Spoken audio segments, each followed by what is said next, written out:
สถานีวิทยุกระจายเสียงแห่งประเทศไทยจังหวัดเชียงใหม่ AM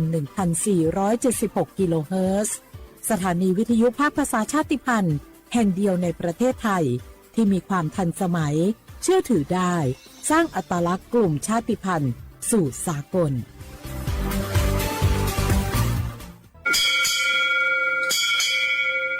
โอโบดะจ้าโอเบชเปอร์เหมอซุงคาปอกว่าย้อซองโอดูธรรมาสถานีวิทยุภาษาชาติพันธุ์แห่งเดียวในประเทศไทยทันสมัยเชื่อถือได้แล้วพบกันที่สวทเชียงใหม่ AM 1476 กิโลเฮิรตซ์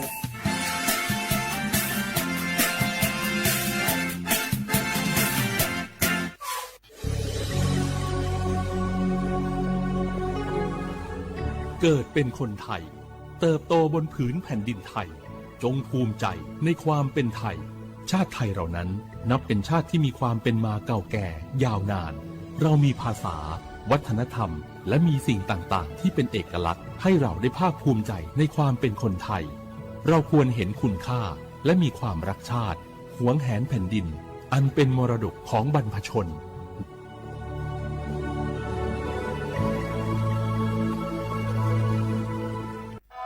ฟ้าสลัวมัวแสงระวีส่องนกหยุดร้องวังเวงให้เงียบเหงา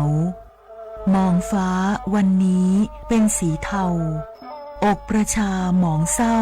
ระทมสวงด้วยพระราชธิดาพระองค์ใหญ่เสด็จคันไลสู่แดนสวงเสียงร่ำไห้สะท้อนสถานสวงพระเป็นดั่งดวงใจไทยประชา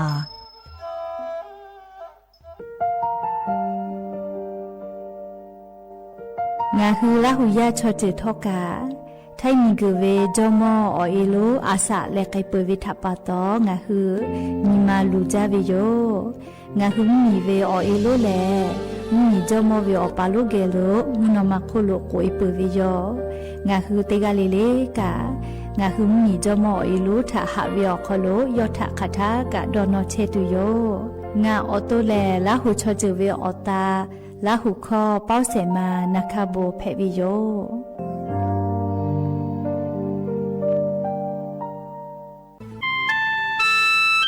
งาคือจังหวัดจีใหม่ออกข้อต่อคืออติออกคโลโฆษณาติผาคือกาเวลโก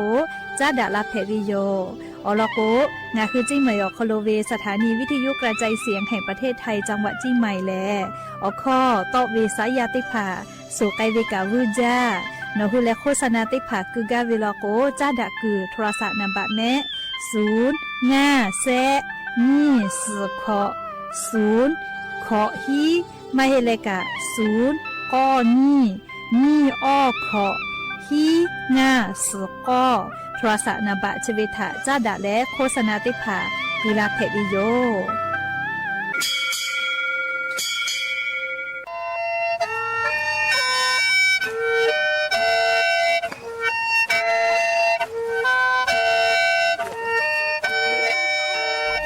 เวอเวียวเนียละหุยาเตกาเลเลชา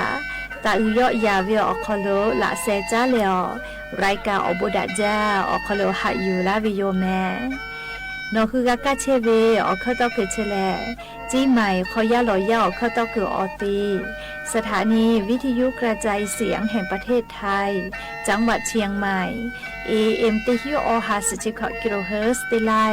เปตาเลนพอติพอ Facebook Fan Pageสวทเชียงใหม่ AM 1476พ่อไลฟ์สดติดต่อไปเชวิโยตินีเลเลมุหลอกกอวิอยาติชตินาลิตาและซาวุมุหลอกกอติชนาลิทาคากายและมเผือวิอยาฮินาริควายตาและข้อนาริทาคากายติฮาเลเลงาคือละหุคอรายกาอโบดาจาต่อไปเชวิโยและงาออโตละหุคอเป้าเชเซมานาคาโบเมวิโยงาคือละหุยาติกาลิเลกาละหุคอพอนาเลออาชุยอละหุชอเจทะติเกโอกาปิดาเกเพวิโย เ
อบดัจจาวิโยอย่าเพิ่งหาติปอทอกาดัจจาวิโยเนียยาชอคลงะคือติปอกกะมิลาเลจูป้าอุปโรเชตาวิโยวิโยเนียละหุยาติภาเกอติเกรายกาอบดัจจาคลกะพูกะโมดะเลออคอกะขอกะดักเชวิทัปปะตออรเปติกะเลเลทะตาวิโยยาวิโยคลลาเซจาเลอรายกาอบดัจจาคลหะยูลาวิโยแมฮาวิโอวิโอนี่ละหุยาติพาวชติเจวิโอยากา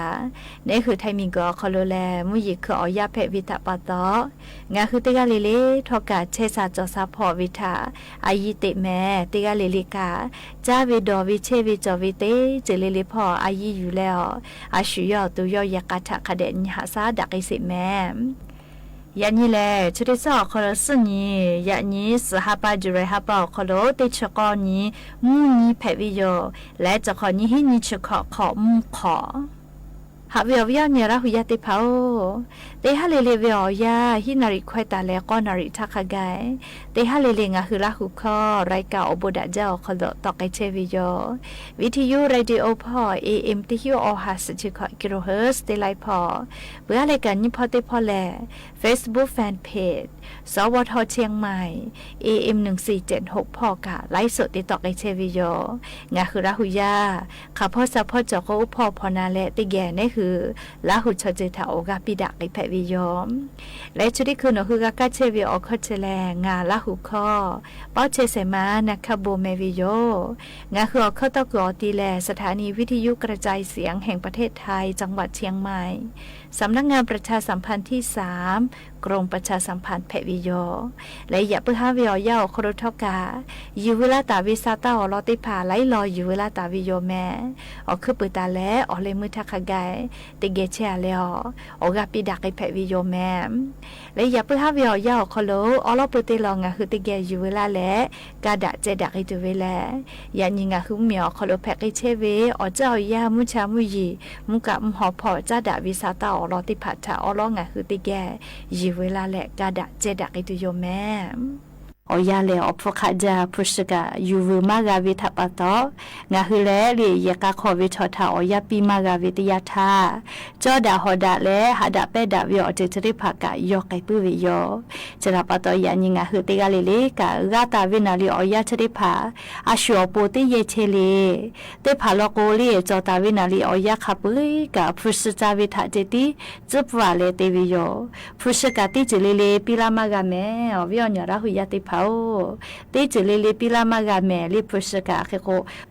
พุชมาจอกาลียากะขอมากาจามากาดอละก็ยากะพะไดลาวิโย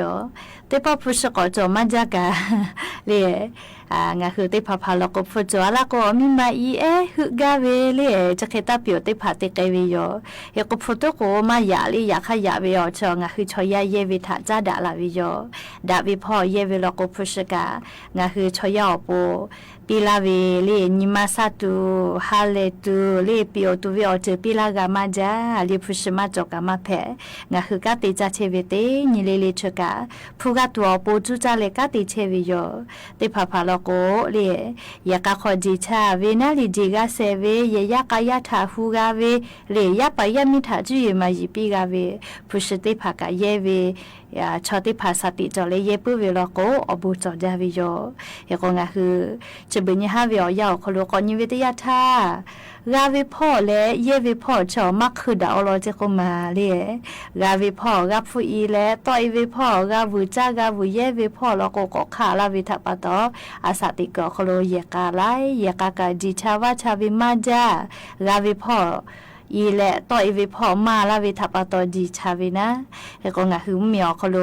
ทอกาลิงาคือมียาเยกาขอวิจิชาวิชกากาทิมาลาเชวิโลจิแม่เฮโกงาคือเยกาขอจิชาจาละก็กาพ่อมีมากาเตปอกอดีดายาดาเกลาวิโยเลเฮโกงาคือสติเตแม่เลติจิเลเลกาเยวิพ่อกาสอเยวิโยเลงาคือกาวิพ่ออีวิทยาทาเลชกะอยู่เวลาเลอวิอเนี่ยละหุยาติภัทธาเยกาถาจาดาเวเลอร้อยติพาอยู่เวลาเลออกาปิลาวิโยแม่แต่ลิชริคือก็จะเลเยกาคอเลหาเวบีลาตูเลบีจาเวหาเวก็เวเลลิคติปุถาติเกก็นักสิแม่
Java, oh my, oh, you,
chỉ để to áp buộc hai biểu gia dụ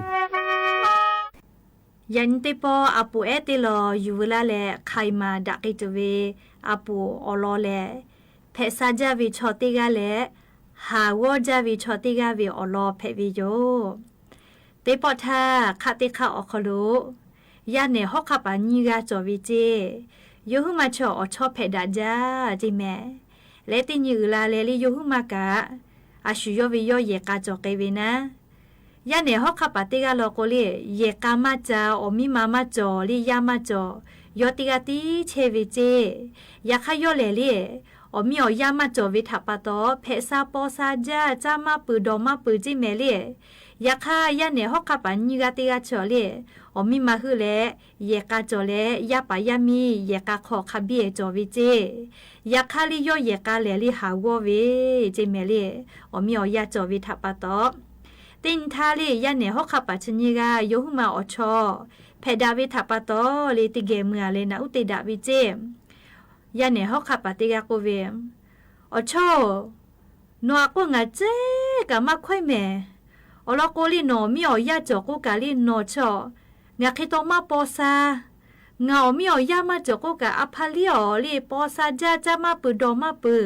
เฮโกเวเจเลยาเนฮอกคาปาติกาใครแต่และยาเนฮอกคาปานีอาเตียก็โกเวอชองากันวะกูอาเจกะมาจะค่อยแม่นอพุชิมอจีคาคิมาจอกุกาลิงานอมาค่อยแม่อลอกุนงาจอเวคลิโนมาจอเคโกเวเจงาอมีมาจอเวงายาจอ งาเยกาขอกาลีกาจ้าเชออติปุลิลิมากามือเจงาวิออยาดูเยกาขอกากาเตไลกาเชเวเปียวจ้างาติกาติกามากาเตงาญิหาซาลาวิอจีติลาเวชอจอเวเคโกวิเจอชอนอเลงาเจกามาจากแควเคโกวิเจลียาเนฮอกขับปัญญาติกาโกเวยาขายาเนฮอกขับปติกาเลอลอติกาโกโกเวโนเยเคองาเยจอวิคลิมาจองาขอจอวิอจุนอขอมาจอโนงาคลิมาจอโนฮาวจาโนเยติเชกามาจอเฮโกวิเจไคเตเลยูมากาลิติกาโกติกากาติขีดาวิจิเมเลงานอยมาควายลิงากานอมาควายโกวิเจเลติกาโลโกลิโนงาจอวิคลิมาจอโกวิเจติกาโกเวงาฟุชเปจาโนฮาวจาโนงาคลีมอจิมาจอโกเลลิกาติกุขีดาวิเจไคเตเลเลติญโกกาเลลิยูมานาอุกติดาวิจิเมเลเคตตโกโชอาชุติกาอาสติโกโคโลชัวเกเปียวซาวิลินาโกเลลิโกดาวิเจเคตเลยาเนฮอกขับปาญิกาติกาโชเคโกปิวิเจอโชเคโกญิฮึมาเลติญิติเยเลอจาจาญาโกวิเจเลเคตเลยุมากาโกดาวิเจยโกโชโนเยวโลเกยาโกวิเจเลยาเนฮอกขับปาอโลติกาเกยอโลติกาเกียวลิวยวิเยเพซาจาวิชอติกาเยอโลเกวิจิเมลีคเตเลเกเลอจาจาวิชอปโทอะขอญาญโกลีเพซาปอซาจาติจุลิลิกาโจมาจาจิเมลีเพซาจาวิสัทิลุเพวิทาปตอลียาคโยเยกาขอกอญิปุยวิชอลีชอมาหมอติกาติเจคเตเลยอขอจาจาวิชอลีติจุลิลิกาลีสัทิลุชติกาลียติกาติวิจิอชอติอชอชจาวิลิติยาลิลิกายติกาติวิจิเมลีโยเกียวกาติปติกายกาอโมจิเมลีคเตเลจาเลกอลาวิจิคเตเลติญิงกาเลลีฮาวอยาเวเยกาลียาเนฮอกคาปาโอเวเยกาจอเวชอติยอกเกวิจิเตวิติยาทาลีไกวิชอลีอะขอมิอยาอชอเตวิลีฮาวอยาเวยาเนฮอกคาปาญิกาติกาชอลิติเชติตุกามาลูจิลิเมือเลอมิอยานาอุเตวิลีอมิอยาอชอติชติกาอุวเตเคกอชอชติเยสเวลีวะกาอจาวิลีอาลูยาเนญิกาติกาลีฮาวเวเยกาจอเวฮอกคาปาชติกาชอติเชกาติตุมาลูจิเคเตเลลีอะขออจาเวอยาอคโลกาลีอมิอยาคาเดชเตเลจาลาวิจิเคเตเลอะขอเมือวิกะจักอะกาก็มือใจก็เลยติปอมิอยาเฉลีอชออะกาก็เฉลีอะกาไตปีวิจิลีเฮกว่าอะกาก็เมือแล้วก็ฮอจาลอขอก็กวยก็เลยอมิอยาเฉลีจาตูชอติผักคาเดก็ชื่อเวลาเลยอะขอไตปีวิจิเฮกลียาเนเยเสพาเพเวเยกาจอเวฮาวเวยาเนฮอกคาปาชติกาเฉลีติเชกะติตุมาลูจิเมลีติยาลีลีกอมิอยากากาติก็เลยยอเปียวจาเวฮาวอยาเยกาเพเวนาลีคติเลอจับปุขเนาะเยกาจอวิยาเนฮอกคาปัญญิกาติกาอยู่อนาปิเวอโชโนโซลาชุติกาลีเปียวซาจาเวเพซาจาเวงากุเวอะขอติใหญ่กะติตุมาลูงามิงายาคาบิเอเลเตลาเวก็เจโนโยลิคุจาเวโนฟุสจอมากันโนคุจาเวเคโกปิวิเจชะดาปาตอลีโนฟุสจอมาก็กันงาเลโนติเชกะมาค่อยแม่ก็ปิวิเจอแล้วก็งาชอลีจอมอเคลีอยู่จิเลอจีจอเวนาเลกาติลาปาติยาลีเลงาติติตุมาลูก็เจยาคาฟุสจอมาเวเพซาเวยาเนฮอกคาปาชอลีฟุสจอมาก็กะเลโยเกวกากาปาติไกกะมาจอลีอามากะยกขยติกาเตเวยติกาติกาเชเวเลเฮกยาเนฮอกคาปาญิกาติกาเยกาจอเวติกาโกปิเวอโชโนพุชจอมาจากะโนวิพุชทางาเมมาเควโนงาจอวิอจือโนมาจอวิทัปปะโตจะเคโกปิเว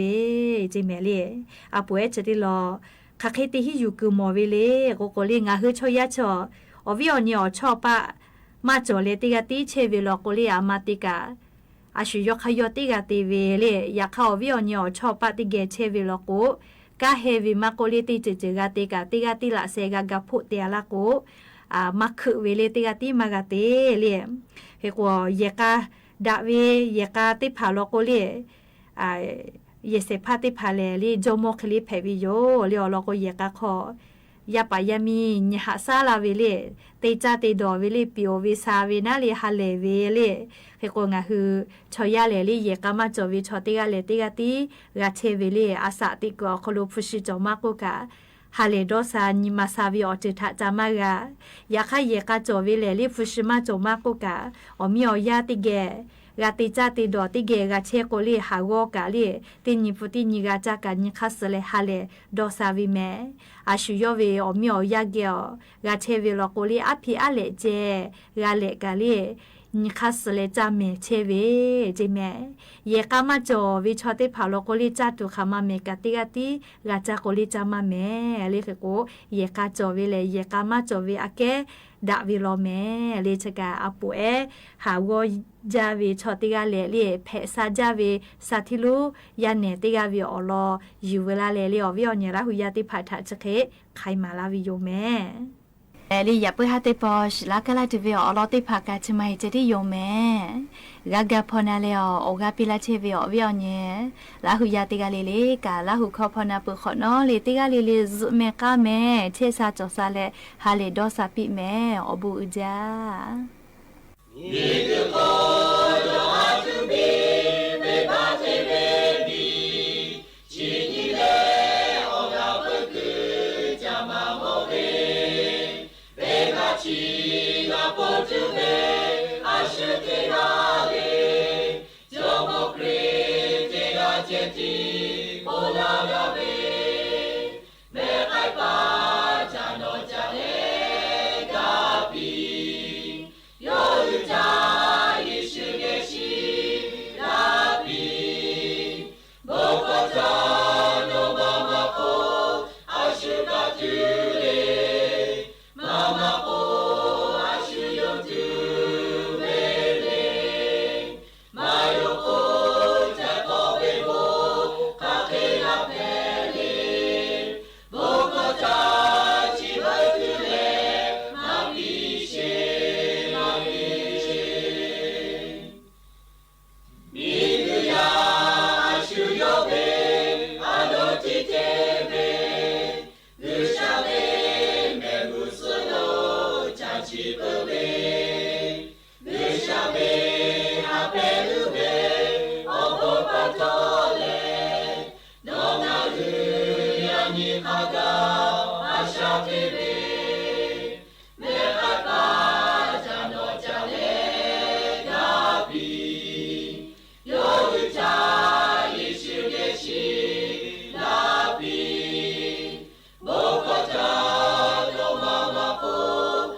สถานีวิทยุกระจายเสียงแห่งประเทศไทยและเครือข่ายทั่วประเทศเสนอข่าวต้นชั่วโมง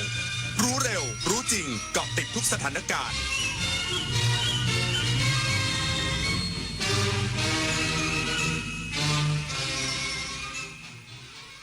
รับฟังข่าวต้นชั่วโมง 21 นาฬิกากับอานนท์ นันตาสุคนครับ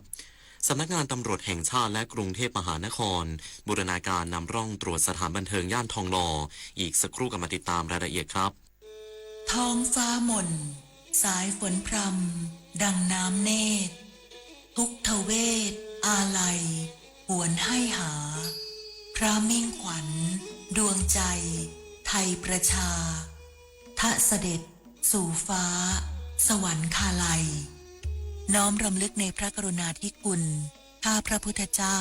คณะผู้บริหารข้าราชการและเจ้าหน้าที่สถานีวิทยุกระจายเสียงแห่งประเทศไทยกรมประชาสัมพันธ์ คุณอาจได้รับสายจากคนแปลกหน้าที่รู้ชื่อรู้ที่อยู่รู้ว่าคุณเคยสั่งสินค้าอะไรแต่อย่าเพิ่งเชื่อเพราะมิจฉาชีพอาจนำข้อมูลเหล่านั้นมาใช้หลอกบอกจะเคลมสินค้าให้หากไม่แน่ใจโปรดวางสายแล้วตรวจสอบข้อมูลกับบริษัทเท่านั้นตั้งสติทุกครั้งเมื่อรับสายไม่กดลิงก์ไม่บอกรหัส OTP ไม่ติดตั้งแอปตามคำสั่งรู้เท่าทันมิจฉาชีพป้องกันภัยไซเบอร์29 กรกฎาคมวันภาษาไทยแห่งชาติภาษาไทยคือมรดกทางปัญญาและเอกลักษณ์อันล้ำค่าของชาติเป็นสื่อกลางเชื่อมความผูกพันและสะท้อนความภาคภูมิใจของคนในชาติร่วมกันรักษาความงดงามของภาษาด้วยการพูดอ่านและเขียนอย่างถูกต้องเพื่อส่งต่อคุณค่าแห่งเอกลักษณ์ไทยนี้ร่วมกันเข้าพรรษาคือช่วงพักฝนพระสงฆ์ต้องจำพรรษาณวัดใดวัดหนึ่งในฤดูฝนเพื่อศึกษาพระธรรมวินัย3 เดือนแห่งการเริ่มต้นทำสิ่งดีๆในชีวิตเพื่อตัวเราครอบครัวและสังคมที่สงบสุขร่มเย็นขอเชิญชวนพุทธศาสนิกชนร่วมทำบุญตักบาตรทำความดีละเว้นความชั่วทำจิตใจให้บริสุทธิ์พร้อมทั้งถวายผ้าอาบน้ำฝนและแห่เทียนพรรษาเพื่อส่งเสริมพระพุทธศาสนาและสืบทอดประเพณีอันดีงามของไทยสำนักงานตำรวจแห่งชาติและกรุงเทพมหานครบูรณาการนำร่องตรวจสถานบันเทิงย่านทองหล่อตามมาตรฐานความปลอดภัย17ข้อตั้งเป้าตรวจ 1,100 แห่งทั่วกรุงเทพมหานครให้แล้วเสร็จภายใน60 วันพลตำรวจเอกทัชชัยปิตานีรบุตรรองผู้บัญชาการตำรวจแห่งชาติพร้อมนายชัชชาติสิทธิพันธ์ผู้ว่าราชการกรุงเทพมหานครร่วมปล่อยแถวบูรณาการตรวจสถานประกอบการบันเทิงในพื้นที่ทองหล่อรับเหตุฉุกเฉินเพื่อดูแลความปลอดภัยสร้างความเชื่อมั่นแก่ประชาชนจากเหตุการณ์เพลิงไหม้โรงเบียร์ณลาดพร้าวรองผู้บัญชาการตำรวจแห่งชาติกล่าวว่าให้เจ้าหน้าที่ตรวจสอบให้สถานประกอบการปฏิบัติตามระเบียบและใบอนุญาตที่เกี่ยวข้องเป็นการดำเนินตามมาตรการเชิงรุกระหว่างหน่วยงานที่เกี่ยวข้องโดยนำร่องในพื้นที่ทองหล่อสำนักงานเขตพัฒนาระดมทีมเพื่อตรวจสอบสถานที่ทั้งด้านโครงสร้างอาคารระบบไฟฟ้าอุปกรณ์ป้องกันอัคคีภัยทางหนีไฟและแผนเผชิญเหตุตามพระราชบัญญัติสถานประกอบการและใบอนุญาตที่เกี่ยวข้องตามประเภทของสถานประกอบการเพื่อป้องกันการเกิดเหตุซ้ำรอยเพื่อยกระดับมาตรฐานความปลอดภัยยืนยันว่าเจ้าหน้าที่ทำงานด้วยความโปร่งใสพร้อมให้คำแนะนำผู้ประกอบการให้แก้ไขและปิดช่องว่างของปัญหาเพื่อไม่ให้เกิดเหตุซ้ำรอยด้านผู้ว่าราชการกรุงเทพมหานครกล่าวว่าหน่วยงานที่เกี่ยวข้องจะบูรณาการทำงานเป็นทีมเพื่อไม่ให้เกิดความซ้ำซ้อนโดยนำมาตรฐานความปลอดภัย17ข้อที่ได้ส่งให้ผู้เชี่ยวชาญร่วมประเมินแจ้งให้แก่ผู้ประกอบการได้ปฏิบัติตามอย่างเคร่งครัดหากไม่มีใบอนุญาตจะสั่งปิดทำการทันทีจากการตรวจสอบก่อนหน้านี้ได้สั่งปิดไปแล้ว8แห่งโดยจะดำเนินการตรวจสอบรวม 1,100 แห่งตั้งเป้าจะตรวจให้แล้วเสร็จภายใน60วันพาณิชย์คาดนาครายงานรองนายกรัฐมนตรีและรัฐมนตรีว่าการกระทรวงการอุดมศึกษาวิทยาศาสตร์วิจัยและนวัตกรรมลงพื้นที่จังหวัดยโสธรส่งมอบบ้านพอเพียงพร้อมชูโมเดลนวัตกรรมแก้จนเชิงพื้นที่นายกชนันท์ วงศ์สวัสดิ์รองนายกรัฐมนตรีและรัฐมนตรีว่าการกระทรวงการอุดมศึกษาวิทยาศาสตร์วิจัยและนวัตกรรมหรืออว.เปิดเผยว่าได้นำคณะลงพื้นที่จังหวัดยโสธรส่งมอบบ้านพอเพียงให้แก่นางบัวผันอุปพันธ์ภายหลังได้รับการซ่อมแซมบ้านที่ทรุดโทรมและมีปัญหาน้ำท่วมขังให้มีความปลอดภัยโดยโครงการบ้านพอเพียงจังหวัดยโสธรดำเนินการมาตั้งแต่ปี 2560 จนถึงปัจจุบันดำเนินการไปแล้ว182โครงการครอบคลุม9อำเภอ54ตำบลช่วยเหลือประชาชน 1,261 ครัวเรือนใช้งบประมาณรวมกว่า27ล้านบาท อีกทั้งยังได้ลงพื้นที่ติดตามโครงการแก้ไขปัญหาความยากจนแบบเบ็ดเสร็จและแม่นยำซึ่งขับเคลื่อนโดยวิทยาลัยชุมชนยโสธรใช้กระบวนการวิจัยแบบมีส่วนร่วมและ AI ค้นหาคนจนที่ตกหล่นทำให้ตั้งแต่ปี 2563 จนถึงปัจจุบันสามารถนำผู้ยากไร้เข้าสู่กระบวนการยกระดับทักษะได้ 7,663 คนสร้างรายได้สะสมกว่า 2,170,000 บาทช่วยลดหนี้และมอบทุนการศึกษาให้กลุ่มเป้าหมายได้อย่างเป็นรูปธรรมชาวนันท์มาลีรายงานจังหวัดสุรินทร์จัดงานธงฟ้าลดภาระลดค่าครองชีพสู่ชายแดนจังหวัดสุรินทร์ช่วยลดภาระค่าครองชีพประชาชนกระตุ้นเศรษฐกิจชายแดนวันนี้ที่สนามหน้าที่ว่าการอำเภอบัวเชษจังหวัดสุรินทร์นายจำเริญแหวนเพชรผู้ว่าราชการจังหวัดสุรินทร์เป็นประธานเปิดงานธงฟ้าลดภาระลดค่าครองชีพสู่ชายแดนจังหวัดสุรินทร์โดยสำนักงานพาณิชย์จังหวัดสุรินทร์จัดขึ้นเพื่อช่วยบรรเทาค่าครองชีพประชาชนโดยเฉพาะผู้ได้รับผลกระทบจากสถานการณ์ชายแดนพร้อมกระตุ้นเศรษฐกิจฐานรากและการค้าชายแดนภายในงานมีการจำหน่ายสินค้าอุปโภคบริโภคสินค้าเกษตรสินค้าชุมชนและสินค้าโอท็อปในราคาลด 20-40% พร้อมตั้งเป้าสร้างรายได้ให้ผู้ประกอบการในพื้นที่ไม่น้อยกว่า 600,000 บาทสำหรับงานจัดถึงวันที่ 20 กรกฎาคมนี้ตั้งแต่เวลา 9 นาฬิกาถึง 18 นาฬิกาณสนามหน้าที่ว่าการอำเภอบัวเชษจังหวัดสุรินทร์เชิญชวนประชาชนร่วมเลือกซื้อสินค้าคุณภาพในราคาประหยัดเพื่อช่วยลดค่าครองชีพและสนับสนุนเศรษฐกิจชายแดนกฤษดาสุนทรสวทสุรินทร์รายงานปิดไฟปิดแอร์เมื่อไม่ใช้ช่วยประหยัดค่าไฟลดการใช้พลังงานจบข่าวอานนท์นันตะสุคนอ่านรับฟังข่าวครั้งต่อไปเวลา 22 นาฬิกาติดตามข่าวที่นำเสนอไปแล้วได้ที่ www.thainews.prd.go.th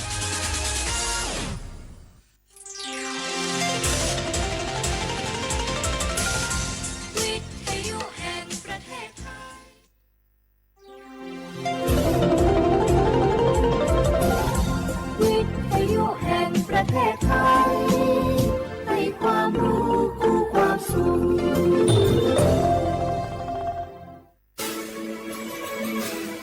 สถานีวิทยุกระจายเสียงแห่งประเทศไทยจังหวัดเชียงใหม่ AM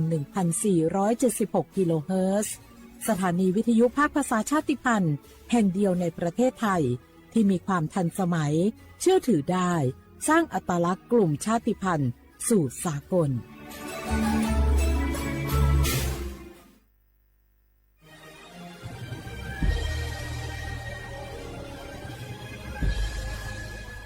เกิดเป็นคนไทยเติบโตบนผืนแผ่นดินไทยจงภูมิใจในความเป็นไทยชาติไทยเรานั้นนับเป็นชาติที่มีความเป็นมาเก่าแก่ยาวนานเรามีภาษาวัฒนธรรมและมีสิ่งต่างๆที่เป็นเอกลักษณ์ให้เราได้ภาคภูมิใจในความเป็นคนไทยเราควรเห็นคุณค่าและมีความรักชาติหวงแหนแผ่นดินอันเป็นมรดกของบรรพชนร่วมภาคภูมิใจในความเป็นไทย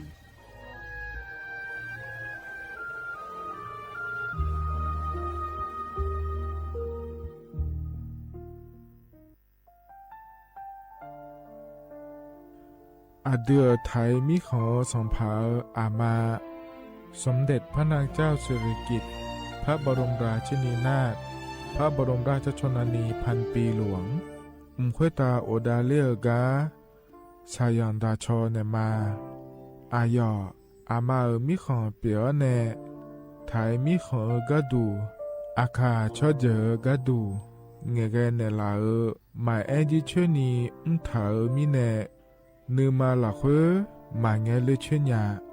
เธอมิเนอาดิมาโยหานาลูอายองเนเกเนโยเยบอนเนมาอีนอายอมาโดอาดิเนโกเอียเนเควตาโอดาเลมิเนนืมาเนสาวเนวอจโจเกญญาอาดิมาโยหานาลูอายองนืมาหลักเวยอจอนาลูเนเกเนโยเยบอชอเนมางามาอาเขาชอเจโยกานาลูก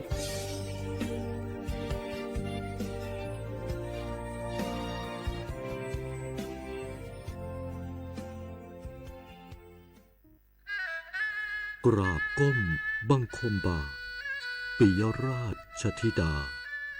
พระเสด็จสู่ฟ้า ปวงประชาร่ำให้ครวญนาพระกรณียกิจในดวงจิตทวินหวนทุกเร้าเศร้าในสวงพระคือดวงใจไทย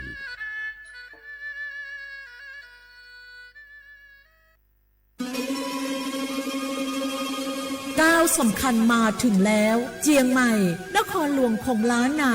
สู่การเป็นมรดกโลกต่างวัฒนธรรมขององค์การยูเนสโก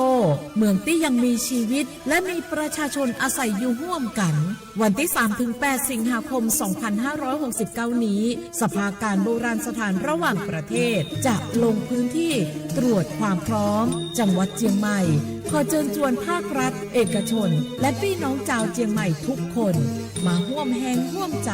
พัฒนาปรับปรุงพื้นที่ทั้ง5ประตู4แจ่งตามแนวคูเมืองและ7วัดสำคัญวัดเจียงมั่นวัดพระสิงห์วัดเจดีย์หลวงวัดพระธาตุดอยสุเทพวัดสวนดอกวัด7ยอดและวัดอุโมงค์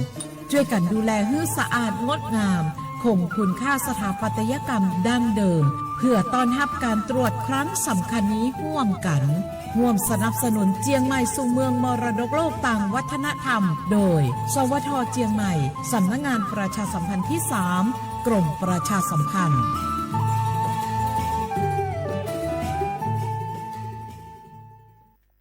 HIV 那个阿莫造的好肉诶那的好所波所错那个拉萨皮好呢哦错把呢咩那几年嘞女汉门牌热的有好把汤dùng nhà gaสีชิฮอเนาตาบอจาลิเนาเมหน่วยบริการอากาศลาซาเนาเมสีชิฮองเอชไอวีอโมอุนาชดเชดัวนักอโมจามยายากาบิอุตามาเบียเจนีลาซาเมสีจาลาคุยชิมาบิโกยากาขอบิเอเมไวรัสตับอักเสบซีมาวันโลกมายากาบิโอบิจาเมสิญญาเจมอนาสปสชติซุ่มจำยอสปสชเขต1เชียงใหม่นากาจำยองาซุมนีเยงาซุมงาปายดามอเดนากาตีโกจำยอนึมานากอนาลูเดนากาตีซุมนีซุมโยกานาลูก็ดูไม่ได้ฮัลโหลสวัสดีครับพี่น้องอายุอันนี้เดือขยาวโฆษณาไกกะกอสถานีวิทยุกระจายเสียงแห่งประเทศไทยจังหวัดเชียงใหม่พอปานเนบีเคฮอมอนาแอออนหลีญาเมเจสถานีวิทยุกระจายเสียงแห่งประเทศไทยเฮนาอย่าซิมกอนบีเอดูอย่าล้อนแต่ช่องหางละหาเชลกะปอจักกันเนอดูโฮอีสอนีกามาลาวเนกามองขากากาอีกุญญาอายุเนียวโฆษณาบีเกหมอญาแลนึมาอ้อนานากาไงเหลียวแนไงชนยังง่ายีเนียวนากาสมบูรณ์นาขอนี่จำยองาซุมีสีโกจำยอโกแย่และงาเดใจที่โบนาขอนี่จำยอเวนี่โกแย่งาสีเวและงายีเนียวมาเจอเกญา我是ชายโอโบดาจ้าโอมิชเปอร์เหมือนสุงคาปอกว่าย้อจงตัวดูธรรมาสถานีวิทยุภาษาชาติพันธุ์แห่งเดียวในประเทศไทยทันสมัยเชื่อถือได้แล้วพบกันที่สวทเชียงใหม่ AM 1476 กิโลเฮิรตซ์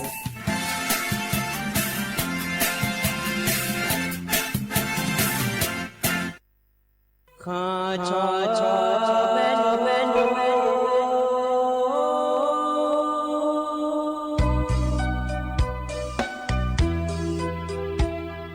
รานีจอผู้เลงดอเวทุยาคาเบรานีจอโมเลงดองชอยาคาเบชอพามาสิจอชาโล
아그 벼제니 첼룽에 미호니 나은느 말라회 마벼냐 zants니 엘룽에 미호니 나티가 물호돌루마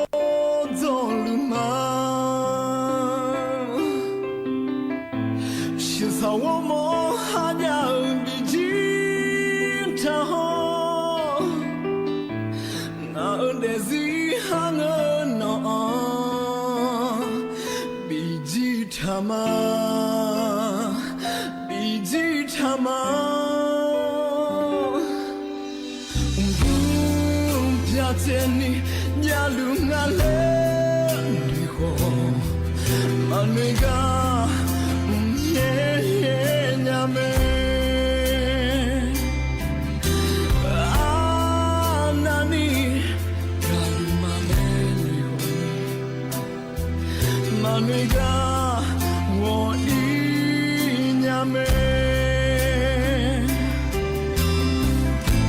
티모야 가고냐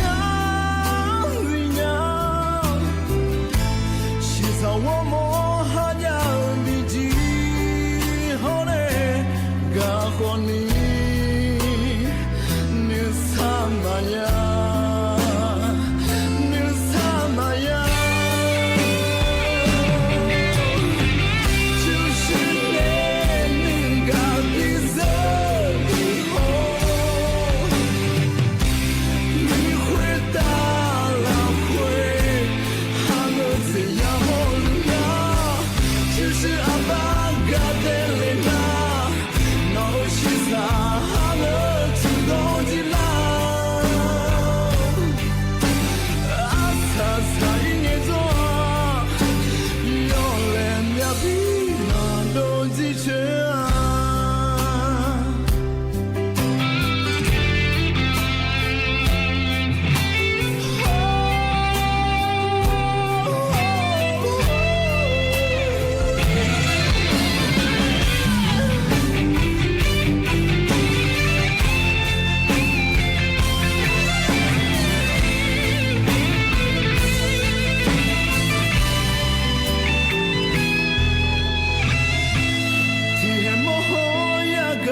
시사워 뭐하냐 비지 호네 가호니 느사마야 느사마야 주시네 능가 비세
อุจิพออุดุธรรมะเดอเยนี้มีขังยาโยกานาลุเนเยเนี่ยล้อเยเนี่ยนิมจิเอล้อเยเนี่ยยอมีนาลุทอนจ่อล้ออเยนี้โยกานาลุเนยาทอนจ่อมียาเดเยเนี่ยเด ยุมจีนะขอเนี่ยจอนเจอจอนงกันเกล่ามีแหน่ร้อยเหี่ยวงานแหน่อายุเชื่อมือแหน่ที่คอรู้จอดามาเหี่ยเนี่ยร้อยเหี่ยวอยู่จอนลุทนจ่อรู้เฮก้ามีมูดูแน่ทนจ่อมาเดยเนี่ยเดสวทเชียงใหม่แหน่แล้วเลยนี้ที่เป็นเพียงนี้นะขอนี้สถานีวิทยุกระจายเสียงแห่งประเทศไทยจังหวัดเชียงใหม่สำนักงานประชาสัมพันธ์ที่3กรมประชาสัมพันธ์แล้วคูกาเนเยเนี่ยอินาโยกานาลูกวานายานาอันเนาะเกลาเมเยเนี่ยเทมิเนลออินานังการนิโยกานาลูกวานายานาดูโยหายออันเนาะขอนิเงลออินโยอาดาขอเนี่ยมาขอเนี่ยอีกข้อยาจ้อเพียบบ่ขออีกข้อยาจ้อเนี่ยยาขอเนี่ยสบบมายาจ้ออันเนาะชาลามีเนลอเลยนี่เทมิเนโยหายอละคุยอายัมยาอยู่เมื่ออันเนาะรอกาเกลาเนี่ยเวกาละคุยที่ขอเลยดาชาดาอันเนาะชาลาแม่เยเนี่ยยุมจิกะล้องานแหน่ยชาลาที่คอรู้จอดามาเดเยเนี่ยเดเธอแหน่คนจอเนาะกะลานาเลยเนี่ยแถวเจก็รัฐบาลเธอนะแถวเจมาจานะขอในเยนี่นะก็ต้องเชื่อก็มาอยู่มุจซาดูก็มาก็พอเนี่ยจะกะกะได้นะในบิสิบิกามาลอยเนี่ยข้อเนี่ยล้องาเนี่ยหัวเราะเนี่ยโดแต่มาเงือล้อเดือขาก็เดือขาเดเจแต่ก็ขอเนี่ยเฮก็พอเนี่ยพอนดาเนี่ยมาเดเยเนี่ยเดแต่ไม่ได้ช่างแท้เนี่ยนะฮะเนี่ยแม่เยเนี่ยนาลีหัวแล้วเนี่ยเชื่อหลังเกินนี่ที่ขอร้อยจอดามาเยเนี่ยไอ้คนนี้ยุ่มจีน่าเราเยเนี่ยเฮก็รัฐบาลเปิดแหลมไทยเยเนี่ยนี่เทียนาร้อยเยเนี่ยอย่านะหาเนี่ยอ้างขอเนี่ยเทียมาเลยโครงการหมู่อะไรหมอเมียเลยเล่นนะขอเนี่ยชมยอดอ่อนยาผายร้อยเยเนี่ยถึงกับโครงการไทยช่วยไทยและไงเนี่ยเราไทยช่วยไทยแฟรนไชส์สร้างอาชีพ plus และไงเดยเนี่ยเดถึงกับก่อนเราคุยกับขนมเนี่ยช่างแทนนะหายาแม่เนี่ยขนมจากอากาศอันนั้นในปี10ปีกามาเดเธอมีแน่เนี่ยเฟซบุ๊กว่าปานนะหาลูนะรอเนี่ยกดไลค์กดแชร์เธอจอเนี่ยยาแม่เดยเนี่ยเดที่ขอเราจอดามาเนี่ยล้อ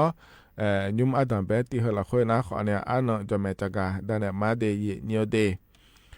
ยุมจีเฮกานี่เนี่ยทอนเจออาเดืออาคาอันเนาะนะรอเนี่ยมองที่นอชะลังอ่ะเดยเนี่ยบลาสีนะขอเนี่ยสีอาโคนะขอเนี่ยมองที่โคเราจะไม่เนี่ยนะโคก่อนเกินง่ายเนี่ยนี่มองที่นอให้เนี่ยมองที่โคชะลามีเนี่ยเดยเนี่ยเดเฮก็งานเนี่ยก็แหลมทำมันจะกาดันเนี่ยมีนายล้อต่อชาติบิมเล่พนาหาดามาเดยเนี่ยเด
เธอนะล้อต่อชาใจจิบยุ่มยุ่มจิฮกาเยเนียพอเนี่ยบินาหัดดาล้อเยเนียวยานาลุเวยานาหับเบียวดูเยเนียวฮกาจนปาลาอันเนี่ยนะหัดลายานาลุเวอุตุธรรมะเดมาคอปนนะหาแม่รอเยเนียวเฟบัวปนนะหาแม่เดงานแหนอายุเชื่อมือแหนที่ขอรอจอดามารอเยนี้เฟบัวปนนะหาลูนะรอกดไลค์กดแชร์เธอเจ้าเนี่ยยาแม่เดเยเนียวเดฮกามยองมูดูเฟบัวชมนาสวทจุดเชียงใหม่ AM 1476กิโลเฮิรตซ์และแม่เดยเนียวเดเฮกันเนี่ยนะโครงการรัฐบาลปนัยจนโดเหลียอยู่บนมือแล้วแกที่จากาแอกาด้านไหนในบิสิบิกาญาเดยเนียวเดโครงการก็หัวชมยานาล้อเยเนียวไทยช่วยไทยเฟรนไชส์สร้างอาชีพ plus และคุงะเดยเนียวเดไทยช่วยไทยเฟรนไชส์สร้างอาชีพ plusและเฮก็อาจจะงั้นเลยแล้วนะขอเนี่ยอย่างนี้ยุ่งย่อหาก็หลอกเมื่อเธอเนี่ยจีคนนี้ที่เจแล้วอย่างนี้ย่อหาย่อช่องเกินเนี่ยหมอเนี่ยเลยแล้วเหนือเด้อแล้วทำมาปะเหเด้อชอบบ้านเนี่ยใหญ่เจเดย์อย่างนี้เด้อเดี๋ยวมันจะเงี้ยเฟรนช์ชัยแล้วเธอนะขอเนี่ยแล้วอย่างนี้กาแฟที่อ่ะเนี่ยชมยังดื้อยาวเนี่ยแล้วอย่างนี้เฮือกชมยังเฮือกาแฟเฮือดื้อขอเนี่ยหมอเมียเลยแล้วเหนือเนี่ยเฮือชมยังเฮือกาแฟเฮือเนี่ยดื้อขอเนี่ยอ่อนยาวแล้วเลยอย่างนี้แล้วเขาเลยบิดอนยาวเขาเลยอย่างงั้นเถอะเนี่ยมานี่นะกาแฟแต่มันก็ยังมีจีจังง่ะเย็นเนี่ยร้อยเย็นเนียวเหรอก็งานเนี่ยห้องเนี่ยร้อยเย็นเนียวเธอก็เนี่ยเว็บไซต์แล้วยังก็งานเราเนี่ยนี่ตัวเนี่ยเราคุยเลยเนี่ยเขาเลยเนี่ยร้อไทยช่วยไทยแฟรนไชส์ dbd.go.th แล้วคุณก็เลยเนี่ยเขาเลยเนี่ยเดี๋ยวเย็นเนียวเดี๋ยวยุบเนี่ยจีจังง่ะเย็นเนี่ยเธอลูกชิ้นหุ่มมาโลข้าวซอยหุ่มมาโลกาแฟหุ่มมาโลหูเราโกเชสิเชเอาไว้ยาเจ็บเบียนี่อย่างงั้นเดี๋ยวเนี่ยเดี๋ยวเธอก็ชนในชมยังจนโดฐานเนี่ยอังลูกาเลยเนี่ยชมยังจนโดฐานเนี่ยอังลูกาดูขอเนี่ยเฮือชมยังยูหลาเนี่ยดูขอเนี่ยหมอเนี่ยแล้วขอเนี่ยอายอมาลุมาพังคืนในตีแล้วพังเลยเนี่ยชอเฟรนช์ชัยแล้วกุ้งเถอะแล้วเนี่ยเดี๋ยวถึงมีเนี่ยดูมาสัวมาขาแล้วฮัลโหลจังหมอเนี่ยเดี๋ยวฮัลโหลหมอเนี่ยเดี๋ยวแล้วเนี่ยรัฐบาลไปเนี่ยถ้าก็ยศเท่าหุ่นบิกเนี่ยชาวบ้านเนี่ยใหญ่เจเนี่ยโครงการหัวละคนเนี่ยแล้วเนี่ยนั่นถ้าก็อาจจะว่าชาวบ้านก็ดูง่ายเลยแล้วนะแล้วเนี่ยรัฐบาลไปผิวขอเนี่ยชาวบ้านเนี่ยจะได้เนี่ยเดผิวชาวบ้านเนี่ยก็ดูนะขอเนี่ยที่มือบ่ามาเจอินี่ยอเจมาเจเนี่ยแล้วเนี่ยกาแฟดูอยู่ที่แล้วที่พ่อหมอเนี่ยเลยให้เขาชมยังดื้อยาให้ที่หัวเราเนี่ยกาแฟให้เผาเยอะเนี่ยหมอเมียเลยแล้วเราเนี่ยให้เผาแล้วหมอเมียเลยชมยังอยู่รถดูนี่แล้วเราเลยอย่างนี้ไอ้ขวานเนี่ยง่ายที่แล้วอยู่รถมังคืนนี้เราจะสั่งรถมังคืนเนี่ยก็ดูเลยที่แล้วหมอเมียเลยนะเราเนี่ยแล้วถ้ามาปฏิมือบ่าชาวบ้านเนี่ยเจอย่างนี้ไอ้ขวานเนี่ยอัพเผื่อตัดที่แค่นี้เลยก็งานเราจะเจมาเจเนี่ยจะสั่งงานมือบ่าเนี่ยนะขวานเนี่ยที่ป้าตามมาชาวบ้านที่มือตามมาชาวบ้านบ้านเจมิเนี่ยเราเนี่ยดูมามือบ่ายดอนหลังงานเลยอย่างนี้รัฐบาลปฏิมือบ่ายและชาวบ้านเนี่ยเนี่ยเดี๋ยวเนี่ยเดี๋ยวไอ้คนเนี่ยยังส่งยีมือในแต่นะเหี่ยดูมาที่มือรัฐบาลปฏิมือและชาวบ้านเนี่ยตาเลยเขาเลยยังส่งอย่างเนี่ยเราเฮ้เราดูเลยเนี่ยดูมานี่ยังส่งเขาเลยยังเกิดเนี่ยอย่างง่ายเดี๋ยวเนี่ยเดี๋ยวนั่นเธอแต่มาเงยเนี่ยเธอก็เนี่ยดูเลยจะบอกเราดูมาจากนะคนเนี่ยมาเนี่ยเบอร์เราเลยอย่างนี้ดูเธออย่างเงี้ยสุดท้ายบาลาสิเพิ่มมาเบจินี่โกเสียงกันเนี่ยชาวบ้านเนี่ยเจเนี่ยเราถึงกันเนี่ยรถตัดไม่ควรดละคุยแล้วขอไอ้ยังงานเนี่ยอย่างนี้ที่มือก็เจเนี่ยเลยผมถ่ายเจได้เนี่ยเดอย่างนี้ที่มือก็เนี่ยชาวบ้านก็เนี่ยเจเขาก็ปนนะเราเนี่ยนั่นเธอแต่มาเงยอย่างนี้แล้วให้สุดท้ายขอในที่บ้านมันจะก็ด้วยเจ้าเนี่ยเราเนี่ยผังอะไรเธอแล้วนะขอเนี่ยแล้วถ้ามาภาษาตะพิพาดาดูคนนี้ลำทาจีไหนเจเนี่ยอยู่หามาโดนนึงมาเกินนะเล่าเดยามไม่เดแล้วฉองานเทียเนี่ยที่มีเนี่ยสุดท้ายมายาวขอนี้เราจะมาเจงไอ้สวยงามเกินมาแล้วกาแฟให้ผ่าแล้วเนี่ยชมไม่ดื้อยาให้ผ่าแล้วก็ยกาแฟหัวเลยชอบอย่างเยอะเหงามือบานเนี่ยไอ้เจแล้วดอลลาร์นะเราเนี่ยงามือบาแล้วดอลลาร์ไม่น่าดูมามือบาเลยดอลลาร์บอลแล้วถ้ามาปฏิมือบาชอบบ้านเนี่ยมีเนี่ยมือบ่านี่เนี่ยมาดอนเนี่ยแล้วทำมาปาที่โปเตอร์เราเสด็จพิพาดาดูโปเนี่ยเนี่ยเนี่ย ชอบบ้านเนี่ยเจไอ้ขอเนี่ยอย่างเงี้ยแล้วมันเงี้ยในนี้มีเนี่ยโดนยาเนี่ยเราบลาอยู่สินะหรือจนนั้นหรือยานะธนาคารพยาชื่อหัวงาเหรอแล้วถ้าบางเขาปานะเฮ้ยชะดาบิพัฒนาดูว่าชอบบ้านเนี่ยง่ายเดียเนียวเดเธอมีเนี่ยเราเนียวดื้อไหมเหมือนของการถิ่มง่ายเนียวอยู่หาอยู่ซ้อนที่จะน่าเกลือเนี่ยหมอมีอะไรเกลือหมอมีอะไรจังหมอมีอะไรแล้วนะเดียเนียวไอ้ขอเนี่ยสู้ๆช่วยไม่ต้องอีหยังงานแล้วเนี่ยเดียเนียวเดตีนะขอเนี่ยถ่ายช่อหายจะเกิดงานในเหตุนี้หรอสัญชาติไทยอย่างงานเดียเนียวเดนี่นะขอเนี่ยขอนี่เชี่ยขอในรัฐหอปะแล้วงานไทยเนี่ยหรอซุ่มนะขอเนี่ยพิวอาทิตย์นายยางานที่บ่ามาจาก็ขอเนี่ยที่สามมื้อนะขอเนี่ยทกธนาคารปะเนี่ยรัฐบาลปะเนี่ยขอเนี่ยยังไงชอเยอะงานในเหตุนี้น่าจะละเงี้ยเรามาชีมาชีละคุยมาอ้อหอเธอเดอเจเดียนี่ได้ส่วนมาขาล้อมาชีมาเปล่าช่วยไม่อ้อหอเดนะมายาเกญางาเดยเนียเดน่าช่วยไม่ดอกยาก็ดูเยเนียวอากุงนะก็เนี่ยช่วยไม่ดอกยางาเลยแล้วนะอินุมเนี่ยอัดดัมไปดาวเนี่ยเราเนียอยู่เนาะนั่นลูช่วยไม่ดอกยาเมเจเยเนียถึงการอันนั้นสมเชติบาลาเยเสียงก็นี่เราช่วยมาเบียงเฮก็นี่เดยเนียเดน่าถึงการช่วยไม่ดอกมานะหามาก็พอปาจังยางาก็ปานะหายาก็ดูงาเลยแล้วนะขออินเทอร์เน็ตเราคุยเลยเนี่ยเนี่ยเราถึงการไทยช่วยไทยเฟรนช์ชายและโบนะขอเนี่ยโดลาเมเดยเนี่ยเดี๋ยวที่มีถึงการจะพอเลยเนี่ยขอเนี่ยขอเลี้ยเนี่ยอยู่หันนึงมาเนี่ยเจเนี่ยจ้องหอหมอมีอะไรแล้วนะขอเนี่ยชมไม่ดองหอเนี่ยชมไม่ดองหอในรัฐบาลปะเนาะยังง่ายเดและโดลานะขอเนี่ยก็อยู่มันเนี่ยอยู่เตี้ยอยู่เลยจังตาเนี่ยเมเดยเนี่ยเดี๋ยวที่มีเนี่ยเราถึงการยังนะหอเนี่ยส่วนมาขายุ่มให้ถึงการเราก็มุ่งขอมาจาเลอยู่หาที่เจจาหมอมีอะไรแล้วนะขอในโครงการหุ่มละคุยเรื่องหมอนะยาหมอนะขอในเขามารอเนี่ยทการรัฐบาลปานเนลอะไรหุ่มท้าเธอหัวรอไทยช่วยไทยเฟรนชายและคู่กันเลยเนี่ยขอเลยเนี่ยเดี๋ยวรอจ้องขอเลยเนี่ยไม่เดยเนี่ยเดแล้วจะกะกะด้านไหนเลยเนี่ยเหตุการณ์หนาวเนี่ยรอเนี่ยต่อชาติบิมแล้วพนักหับยอดามา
Oh, Alina.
งา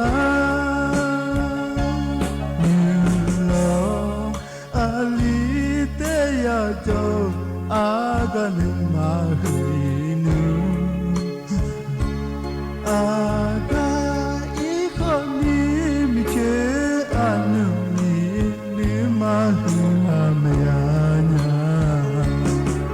ปุญญาอาลีดาปุลุมิฮาเวตาปุเดโก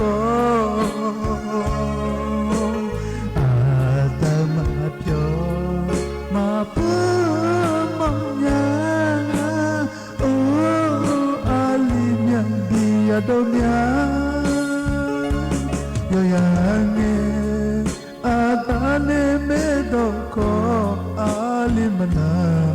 yani yo le yo cha yo ya unya ali yo le tirade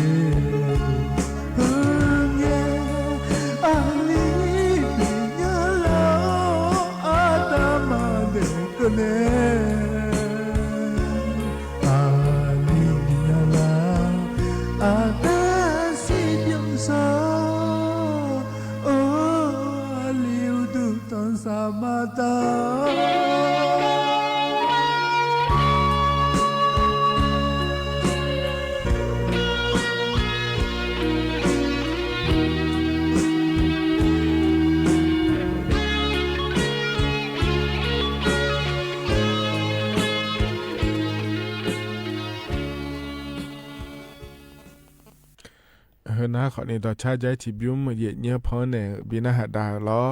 จะน่าหาเบียวด้วยเนื้อกันเลยนะจนงานเกล่าหลัวล้อเนื้อตัวบินาหาดาเนี่ยเดียขายตัวบอเชนจะอังถ่ายเนื้อล้อที่ขอหลัวน่าหาเบียวดามาโดยดอกขอที่พูดจังล้อเอางานเนี่ยฮักกะทายจังเอาเงานี่ธนาสิญญาให้จับมือปุ่นล้อมังเอาอามาหือน่ามันนี่เชื่อเขาก็ขอที่ปูจังอามาหรออายุจานี่ก็แต่จุยังอ่ะจีอาบุตรีก็ไม่อาลีที่ก็เลยหรอพอจุยังน่ะอายุมาหือก็บุษย์ก็แล้วสิน่ามันนี่เชื่ออายุมันนี่ไม่เชื่อน่ะอายุดาวอายุมาคุยอายุจะคุยก็จุยังคุยนี่ก็อะไรมั้ย哎呀，蛮你个人嘛，俺来劲啊咯，我大个，别还顶啊呐，哎呦，然后你个咯，冇好弄呀嘞，还个以后那个嘞，拉嘞顶啊，抬啊，啊妈妈你那，但你这个爱啊咯，啊叫啊呜错咯，那多那，哦，会然后你啊，你嘛别还去啊咯，又让啊来咯，啊个以后嘛一年了。阿拉我们那年你下，哎和你，阿妈妈你那，但你呢里面，嘛我打去面上面呢要煎熬呢，提下提泡煎啊，煎啊提下提没煎啊，荷兰啊提下提个做呢，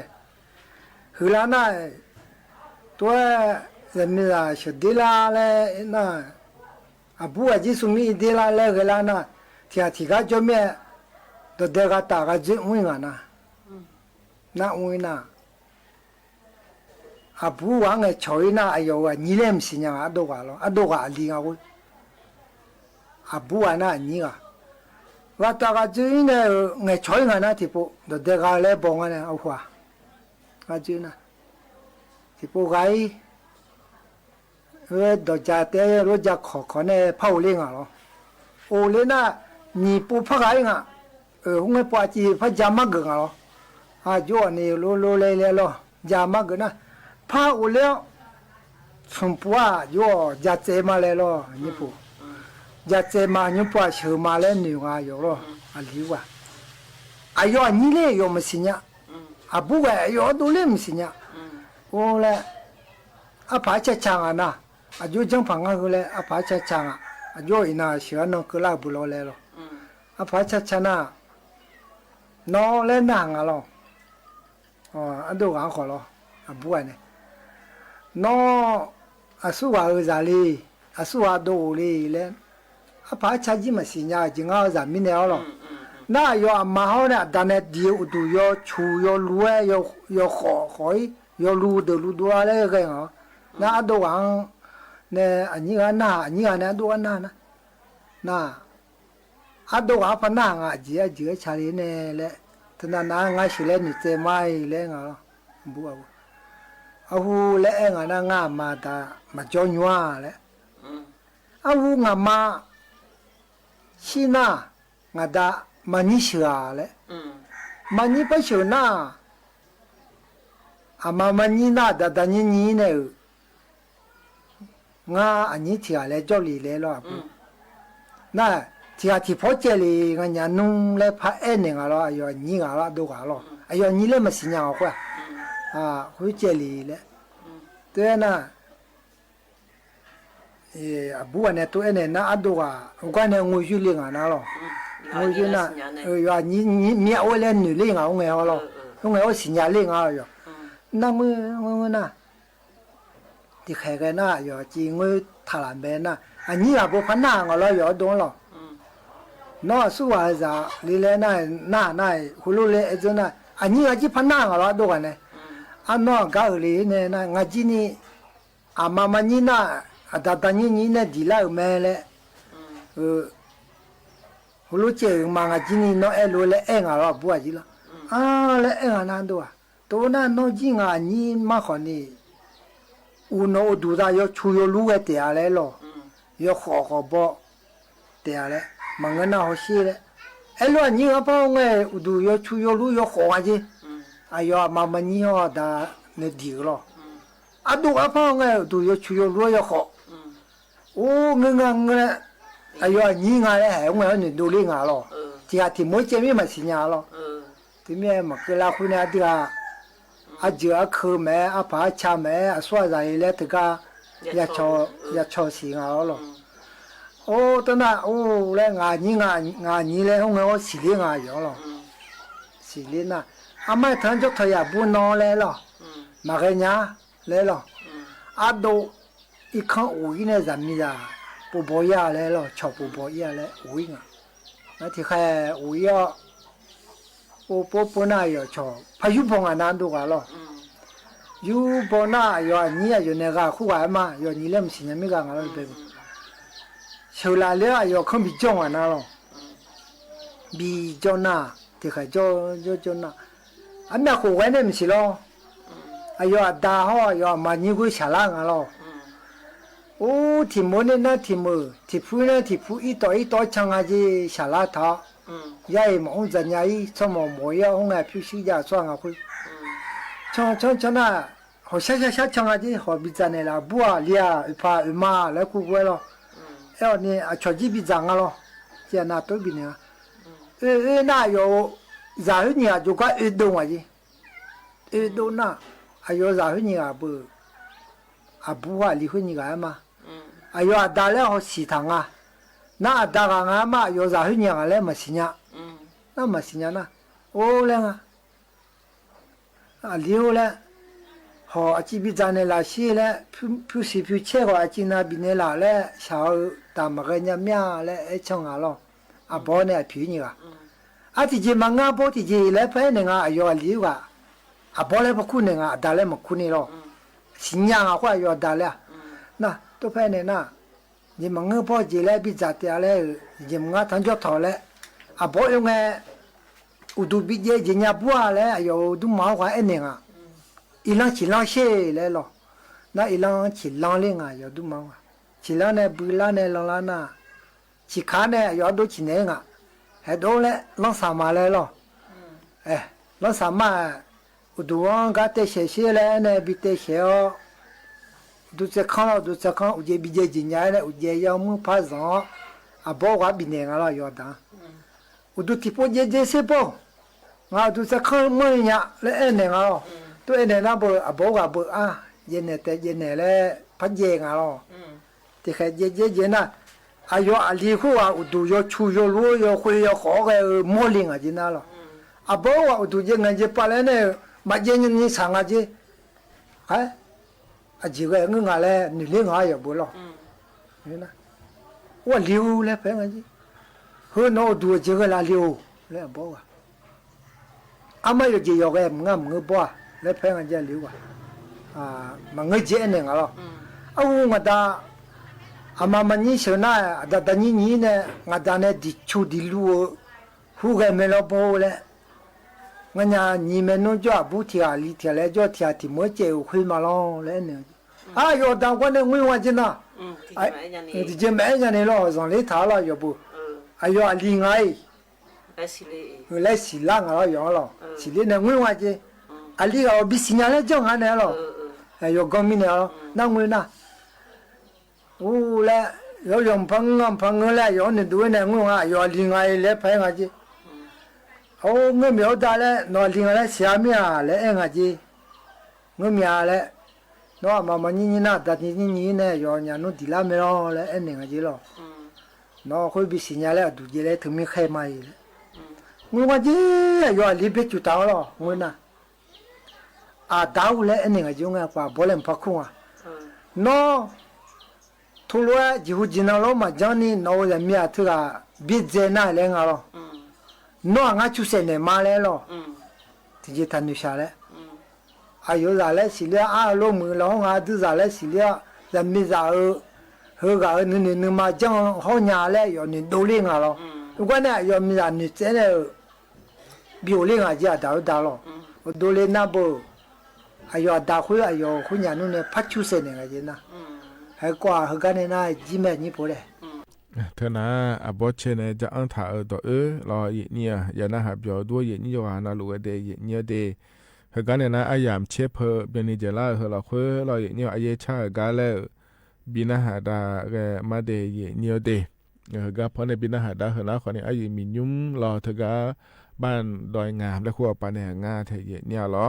แล้วก็อายามเขาจะล่าหรือว่าเพราะบินาหาดาวเนี่ยอายามเจีย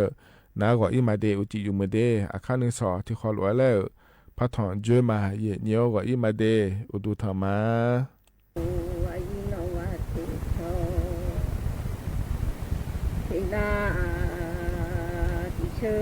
ดูหล่อๆ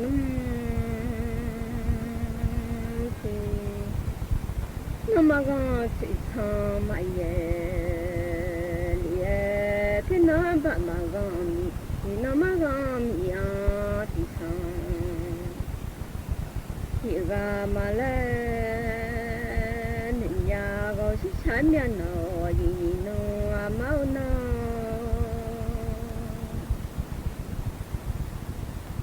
ยิโนเพียวฉันเองมันมอยิโนเพียวฉันเองมันก็เลี้ยลูกเอ๋ยโอ้ดอกบุกโลก็มองคอเทมาล้ำยาฉันใหญ่น้อยมีเงาจะดำไหม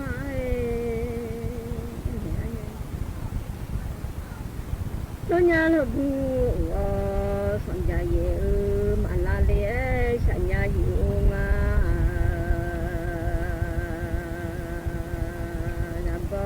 จะบ่มาที่กาดูรังเอดีน้ำมาสิ่งสิ่งหล่นมาลูกอยู่จะลอยอยู่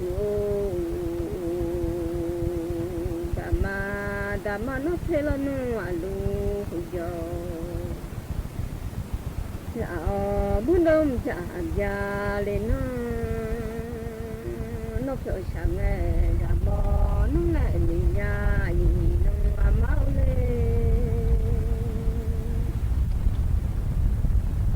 นักชมือหัดแชเลยชอยโอ้ว่าอีนกเพลช่างเอ๋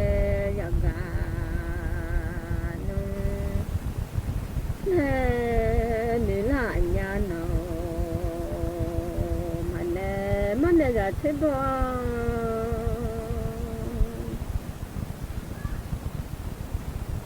ยันยันชาอย่ามันได้บอกลาลอนมายันอย่าว่าน้อที่ฉันใหญ่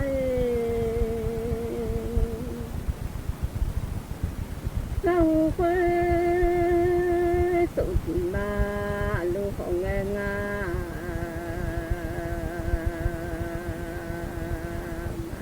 ก็เลยสงเท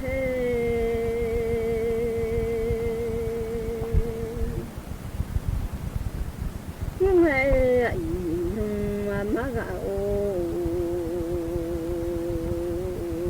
มาเนี่ยอุตส่าห์ก็เลยสงเทเมื่อไง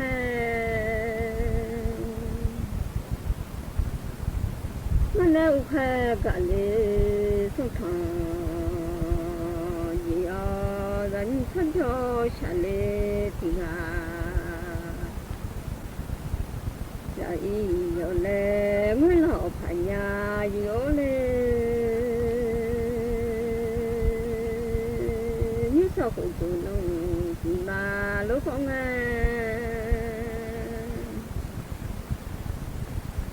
我不满的就同样嘛呀呀啊有妈妈个哦。เด้อไปอยู่คนจะมายามยาอยู่งานโอ้ชาชาหลังยาจะมามีเรื่องอาที่กากาหูตัวตัวจีมาลูกของง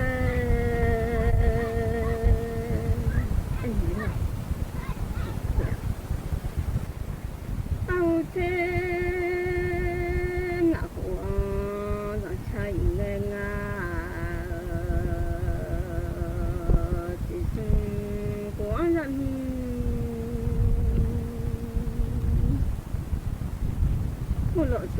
นัวกาหุมันนี่ละนัวนึมันแน่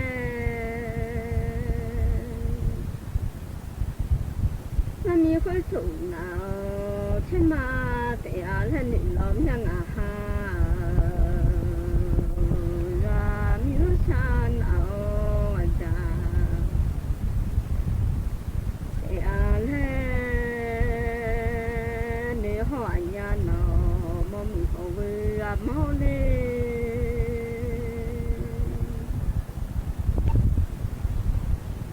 โยที่นี่โยที่ดอมาเดียงอาหาที่ดูไม่สักคามาคุยง่ายเลยมีเรื่องนี้มาอย่าดานดูไม่หาเวลเด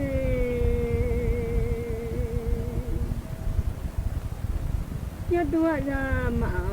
อยากพาคุณแม่ห้องงามองเขาเวลามาดู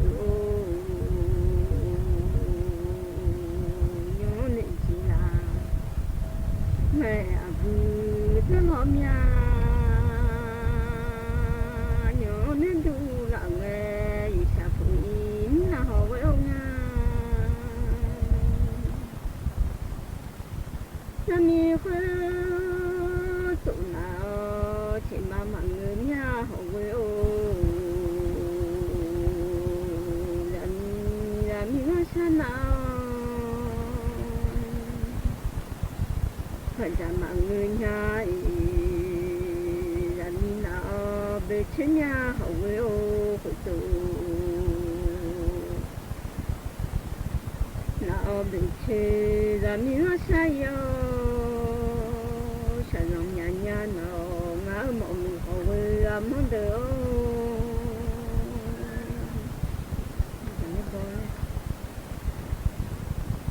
ผู้ชายชายหลังยาโยนจีลามาล้มงา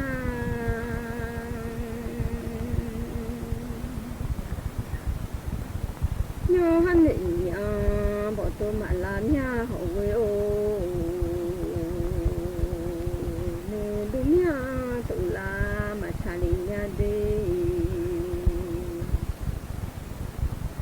สุสีมาทุ่ง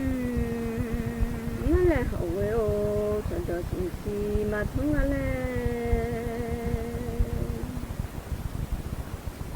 ฉันมีลืมดีคุยลมาอย่างยาแม่เธอสัตว์ดอมาขอนี่ไงอีแลลืมมาคุยลมาเชสิจานีอ๋อเยอะมันอ๋อเวลาโม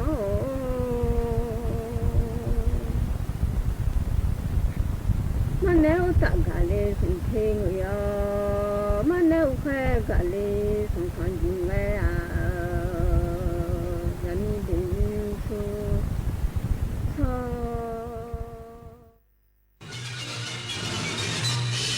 สถานีวิทยุกระจายเสียงแห่งประเทศไทยและเครือข่ายทั่วประเทศเสนอข่าวต้นชั่วโมงรู้เร็วรู้จริงเกาะติดทุกสถานการณ์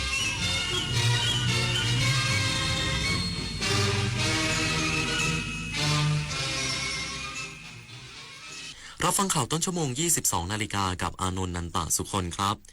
อธิบดีกรมปศุสัตว์เร่งตรวจสอบการสวมสิทธิ์ส่งออกตีนไก่ไปจีนเชิงลึกสร้างความเชื่อมั่นการส่งออกไทยอีกสักครู่กลับมาติดตามรายละเอียดครับ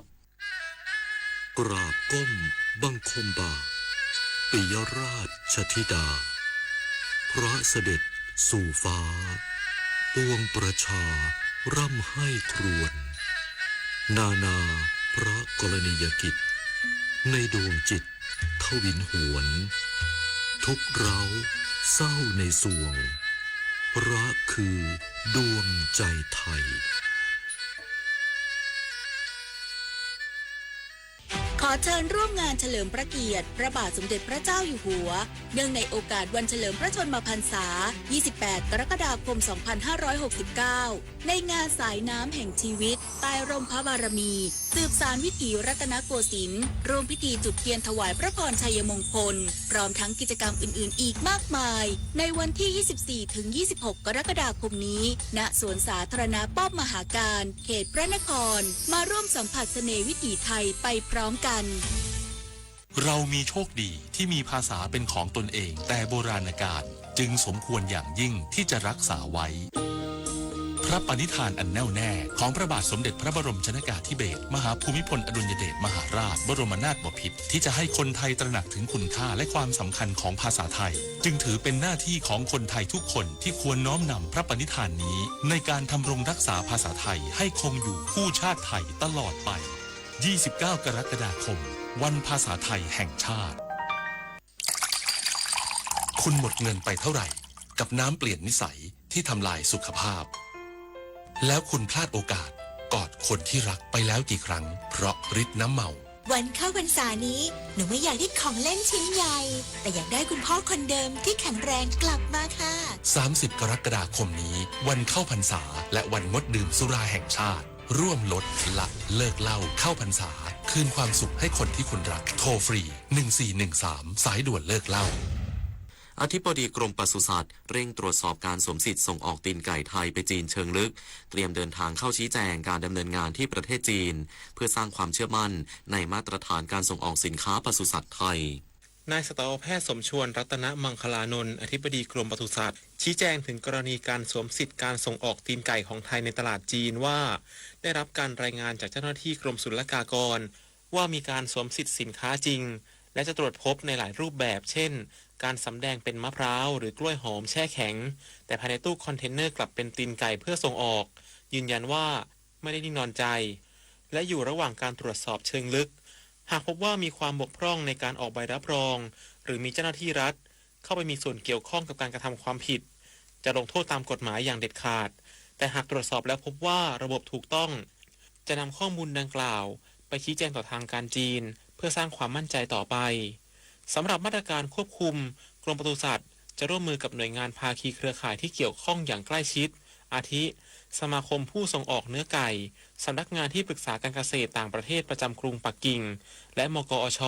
เพื่อร่วมกันตรวจสอบข้อมูลย้อนกลับไปยังแหล่งผลิตพร้อมหาข้อสรุปและเร่งชี้แจงแก้ไขปัญหาดังกล่าวกับทางการจีนอย่างเป็นรูปธรรมกรณีด่านศุลกากรจีนระงับการนำเข้าตีนไก่จากโรงงานไทย5แห่งนั้นปัจจุบันอยู่ระหว่างการชี้แจงและจะเดินทางไปประเทศจีนเพื่อชี้แจงด้วยตนเองเร็วๆนี้พร้อมระบุว่าระบบการตรวจสอบมาตรฐานโรงงานในอุตสาหกรรมสัตว์ปีกของไทยได้รับการรับรองจากกลุ่มประเทศที่ทำการค้าในลักษณะเดียวกันจำนวน52ประเทศชวนันท์มาลีรายงานพาณิชย์ตรังเชื่อมโยงผลผลิตกุ้งขาวแวนนาไมต์ของเกษตรกรไปจังหวัดปลายทางบรรเทาผลกระทบจากการระงับการนำเข้ากุ้งไทยของประเทศมาเลเซีย นางสาวสุภากิจเกลี้ยงส่งพาณิชย์จังหวัดตรังเปิดเผยว่าสำนักงานพาณิชย์จังหวัดตรังได้ลงพื้นที่กำกับติดตามการเชื่อมโยงและกระจายผลผลิตกุ้งขาวเวนนามัยออกนอกแหล่งผลิตกิจกรรมคาราวานตลาดสินค้ากุ้งปี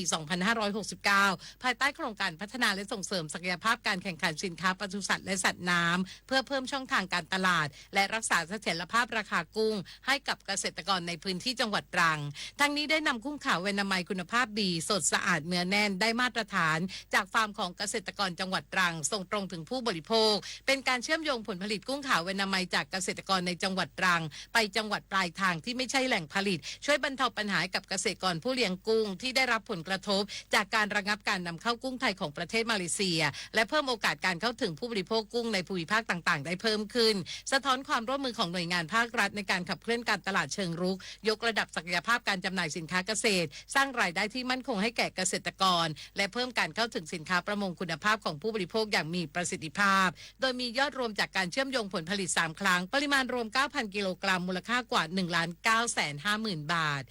ยศพรนะคะไกลศรีสวทตรังรายงานรัฐมนตรีช่วยว่าการกระทรวงเกษตรและสหกรณ์ติดตามโครงการพัฒนาแหล่งน้ำในพื้นที่อำเภอเชียงแสนจังหวัดเชียงรายเพื่อรองรับภัยแล้งและอุทกภัยอย่างมีประสิทธิภาพนางสาวปิยรัตน์ ติยภัยรัตน์รัฐมนตรีช่วยว่าการกระทรวงเกษตรและสหกรณ์ลงพื้นที่ตำบลป่าสักอำเภอเชียงแสนจังหวัดเชียงรายติดตามสถานการณ์น้ำและการบริหารจัดการน้ำพร้อมรับฟังปัญหาจากหน่วยงานและประชาชนในพื้นที่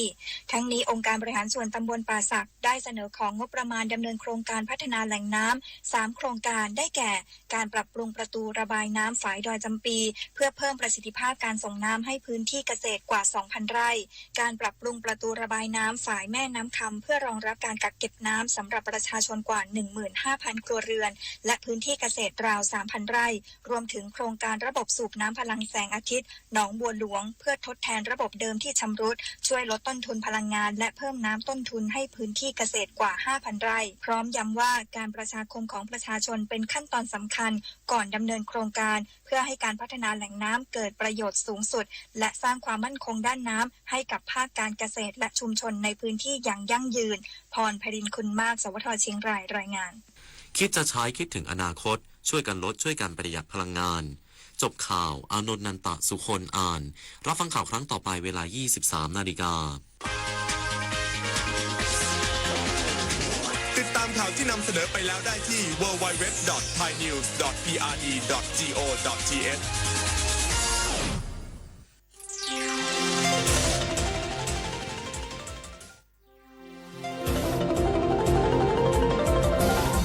วิทยุแห่งประเทศไทย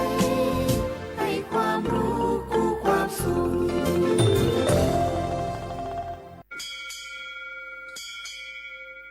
โอโบดะจ้าโอบิชเปอร์ เหมือซุงคาปอกว่าย้อซงอุดูธรรมาสถานีวิทยุภาษาชาติพันธุ์แห่งเดียวในประเทศไทยทันสมัยเชื่อถือได้แล้วพบกันที่สวทเชียงใหม่ AM 1476 กิโลเฮิรตซ์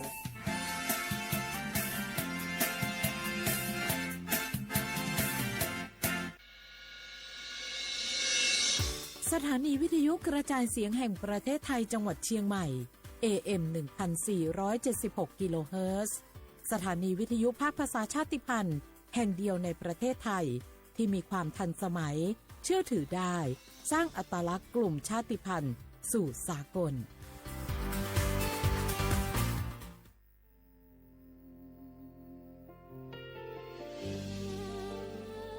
พระเสด็จสู่แดนสวงไทยทั้งปวงน้อมสำนึกในพระมหากรุณาธิคุณตราบนิรันดร์ข้าพระพุทธเจ้าข้าราชการและเจ้าหน้าที่สถานีวิทยุกระจายเสียงแห่งประเทศไทยจังหวัดเชียงใหม่กรมประชาสัมพันธ์คืน11 มิถุนาฟ้าร่ำไห้ประชาไทยวิปโยคโศกทวินกราบพระบาทอำลาน้ำตารินน้อมใจจินรำลึกพระกรุณาธิคุณน้อมสำนึกในพระกรุณาธิคุณข้าพระพุทธเจ้าคณะผู้บริหารข้าราชการและเจ้าหน้าที่สถานีวิทยุกระจายเสียงแห่งประเทศไทยกรมประชาสัมพันธ์ สารคดี แสงเพชรส่องล่าเจ้าฟ้าพัชรกิติยาภา ตอนยุติธรรมนำสุขในฐานะที่ทรงสำเร็จการศึกษาด้านกฎหมายและทรงเป็นอัยการ สมเด็จพระเจ้าลูกเธอเจ้าฟ้าพัชรกิติยาภานเรนทิราเทพยวดี กรมหลวงราชสารินีสิริพัฒน์มหาวชรราชธิดาทรงให้ความสำคัญกับหลักการความยุติธรรมเป็นอย่างยิ่งทรงมุ่งมั่นที่จะพัฒนาวงการกฎหมายให้เป็นที่พึ่งของประชาชนโดยเฉพาะอย่างยิ่งผู้ได้โอกาสให้เข้าถึงกระบวนการยุติธรรมได้อย่างเท่าเทียมทรงใช้ความรู้ความสามารถอย่างเต็มที่ในการให้คำแนะนำทางกฎหมายแก่ผู้ที่ต้องการความช่วยเหลือทรงเป็นผู้ผลักดันให้เกิดโครงการกำลังใจในเรือนจำซึ่งเป็นการเปลี่ยนแปลงทัศนคติของสังคมต่อผู้ต้องขังหญิงและเด็กติดผู้ต้องขังทรงเห็นว่า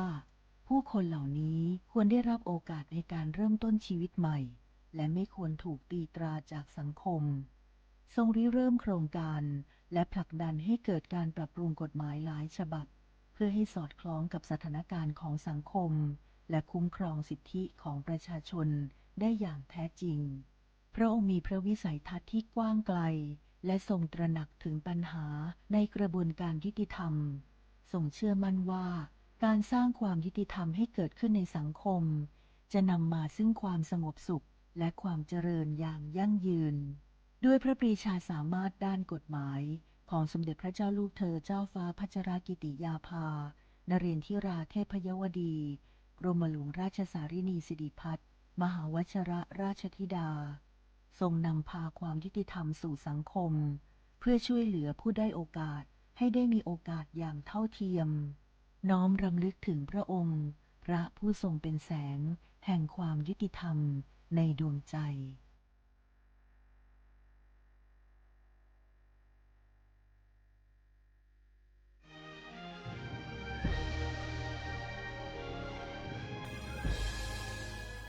เกิดเป็นคนไทยเติบโตบนผืนแผ่นดินไทยจงภูมิใจในความเป็นไทยชาติไทยเรานั้นนับเป็นชาติที่มีความเป็นมาเก่าแก่ยาวนานเรามีภาษาวัฒนธรรมและมีสิ่งต่างๆที่เป็นเอกลักษณ์ให้เราได้ภาคภูมิใจในความเป็นคนไทยเราควรเห็นคุณค่าและมีความรักชาติหวงแหนแผ่นดินอันเป็นมรดกของบรรพชน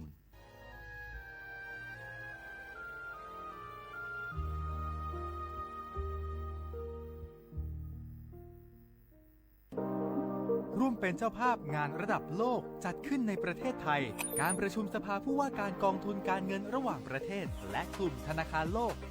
12-18 ตุลาคมณศูนย์การประชุมแห่งชาติสิริกิติ์ด้วยแนวคิดโลกทัศน์ใหม่ของไทยเพิ่มศักยภาพคนสร้างภูมิคุ้มกันในโลกที่ท้าทาย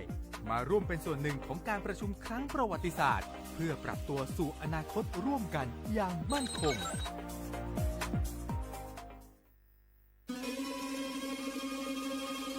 ก้าวสำคัญมาถึงแล้วเจียงใหม่นครหลวงของล้านนาสู่การเป็นมรดกโลกต่างวัฒนธรรมขององค์การยูเนสโกเมืองที่ยังมีชีวิตและมีประชาชนอาศัยอยู่ร่วมกันวันที่ 3-8 สิงหาคม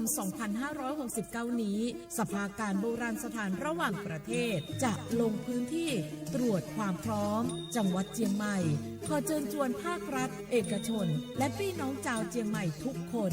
มาร่วมแรงร่วมใจพัฒนาปรับปรุงพื้นที่ทั้ง5ประตู4แจ่งตามแนวคูเมืองและ7วัดสำคัญวัดเจียงมั่นวัดพระสิงห์วัดเจดีย์หลวงวัดพระธาตุดอยสุเทพวัดสวนดอกวัด7ยอดและวัดอุโมงค์ช่วยกันดูแลให้สะอาดงดงามคงคุณค่าสถาปัตยกรรมดั้งเดิมเพื่อต้อนรับการตรวจครั้งสำคัญนี้ร่วมกันร่วมสนับสนุนเจียงใหม่สู่เมืองมรดกโลกต่างวัฒนธรรมโดยสวท.เจียงใหม่สำนักงานประชาสัมพันธ์ที่ 3 กรมประชาสัมพันธ์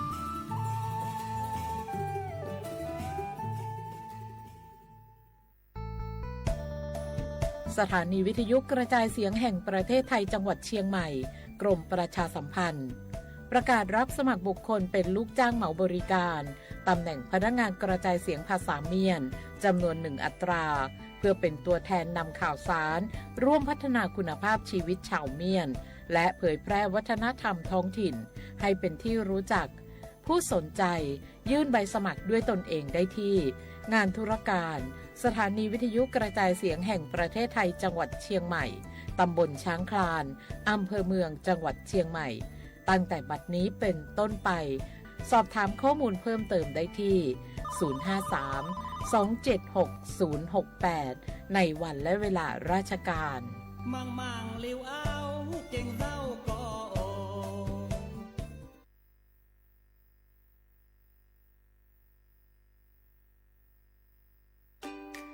วันนี้คนไทยทุกคนที่อายุ 50-70 ปีตรวจคัดกรองมะเร็งลำไส้ใหญ่ได้ทุก 2 ปีที่คลินิกเทคนิคการแพทย์ชุมชนอบอุ่นไม่เสียค่าใช้จ่ายเพียงใช้บัตรประชาชนสังเกตสติ๊กเกอร์คลินิกเทคนิคการแพทย์ชุมชนอบอุ่นหรือจองคิวได้ที่แอปเป๋าตังค์เมนูกระเป๋าสุขภาพเลือกสิทธิสุขภาพดีป้องกันโรคดูแลคนไทยห่างไกลจากภัยร้ายมะเร็งลำไส้ใหญ่30 บาทรักษาทุกที่ที่คลินิกเทคนิคการแพทย์ชุมชนอบอุ่นสอบถามเพิ่มเติมสายด่วนสปสช1330 24 ชั่วโมง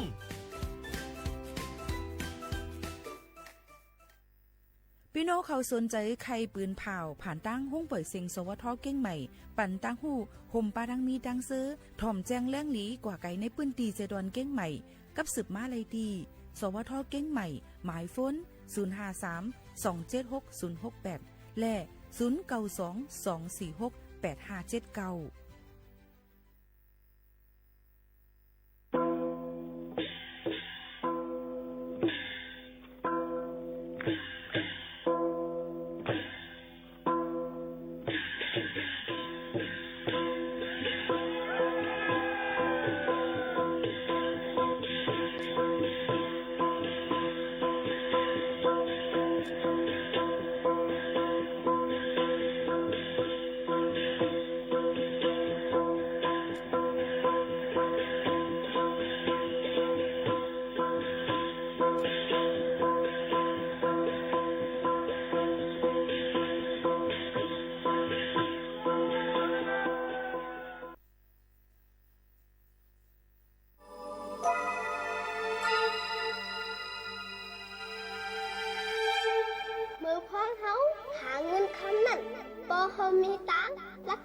เส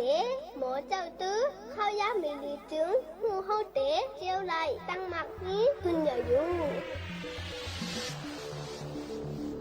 ข้าวยามอันว่าไหนเผอหมอยิบเกาะมันเดมีพรหลีเผออ่ำหมอยิบเกาะหูเตะอันมีตาขึ้นใหญ่เต็มโทเลยแซ่ข้าวยามไหนมีกาขันสีเปิ้นในเมืองก้นหลงในเยากับไหนบ่ห้องหมอยิบตื้อข้าวยามถึงก้นมักมีหลงเกาะจังเป็นไรอยู่ทุกกัดแขนหลงเกาะจังเป็นไรอยู่ผู้จือเสียงลือหลังหลงเกาะจังเป็นไรอยู่ค่ะจังเป็นไรอยู่ค่ะ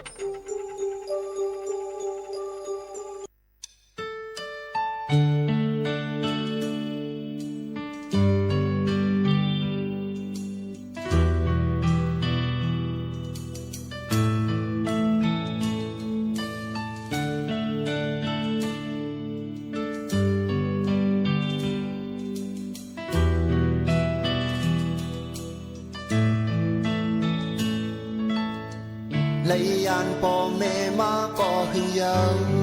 giam liêu giờ chừng hằn men khơn hơn phải làm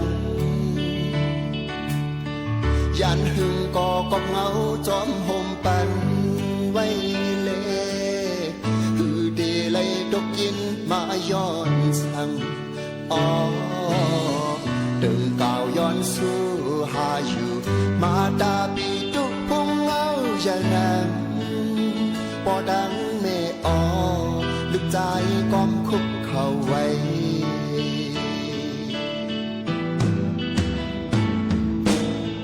tan nằm buồn phòn mi vây du lê giam liêu giờ chừng hằn men khơn hơn dù có đi trừ chân mưa hơn bên này xê vốn trời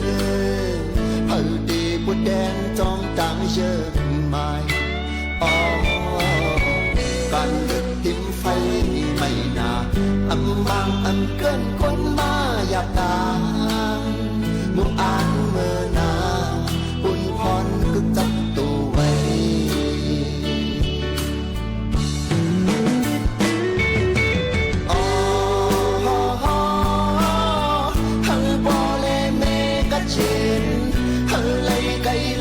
ลองยังเพ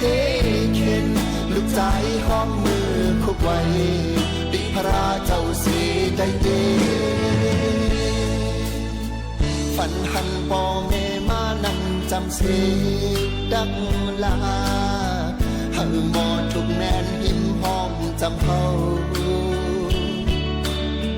หันหมออิงปุญพระเจ้าสิเลตราเจ้า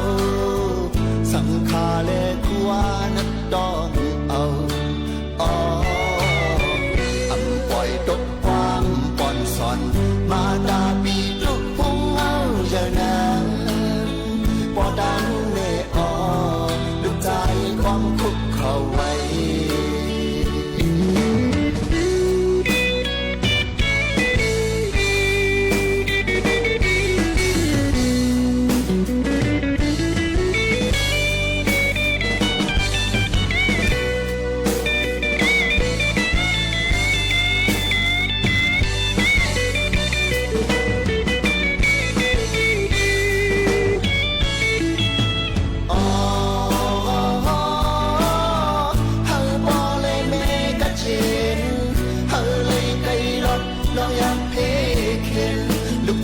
ห้องมือคุกไว้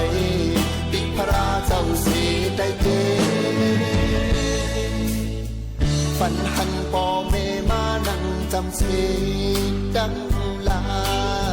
เฮาหมอทุกแม่นอิ่มห้องจำเฮา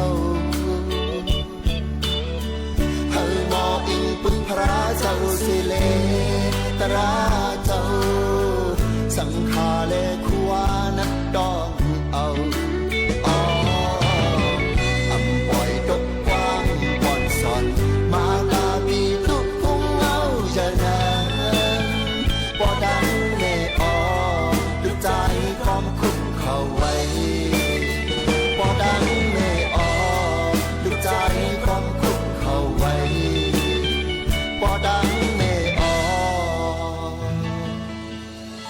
ลูกใจ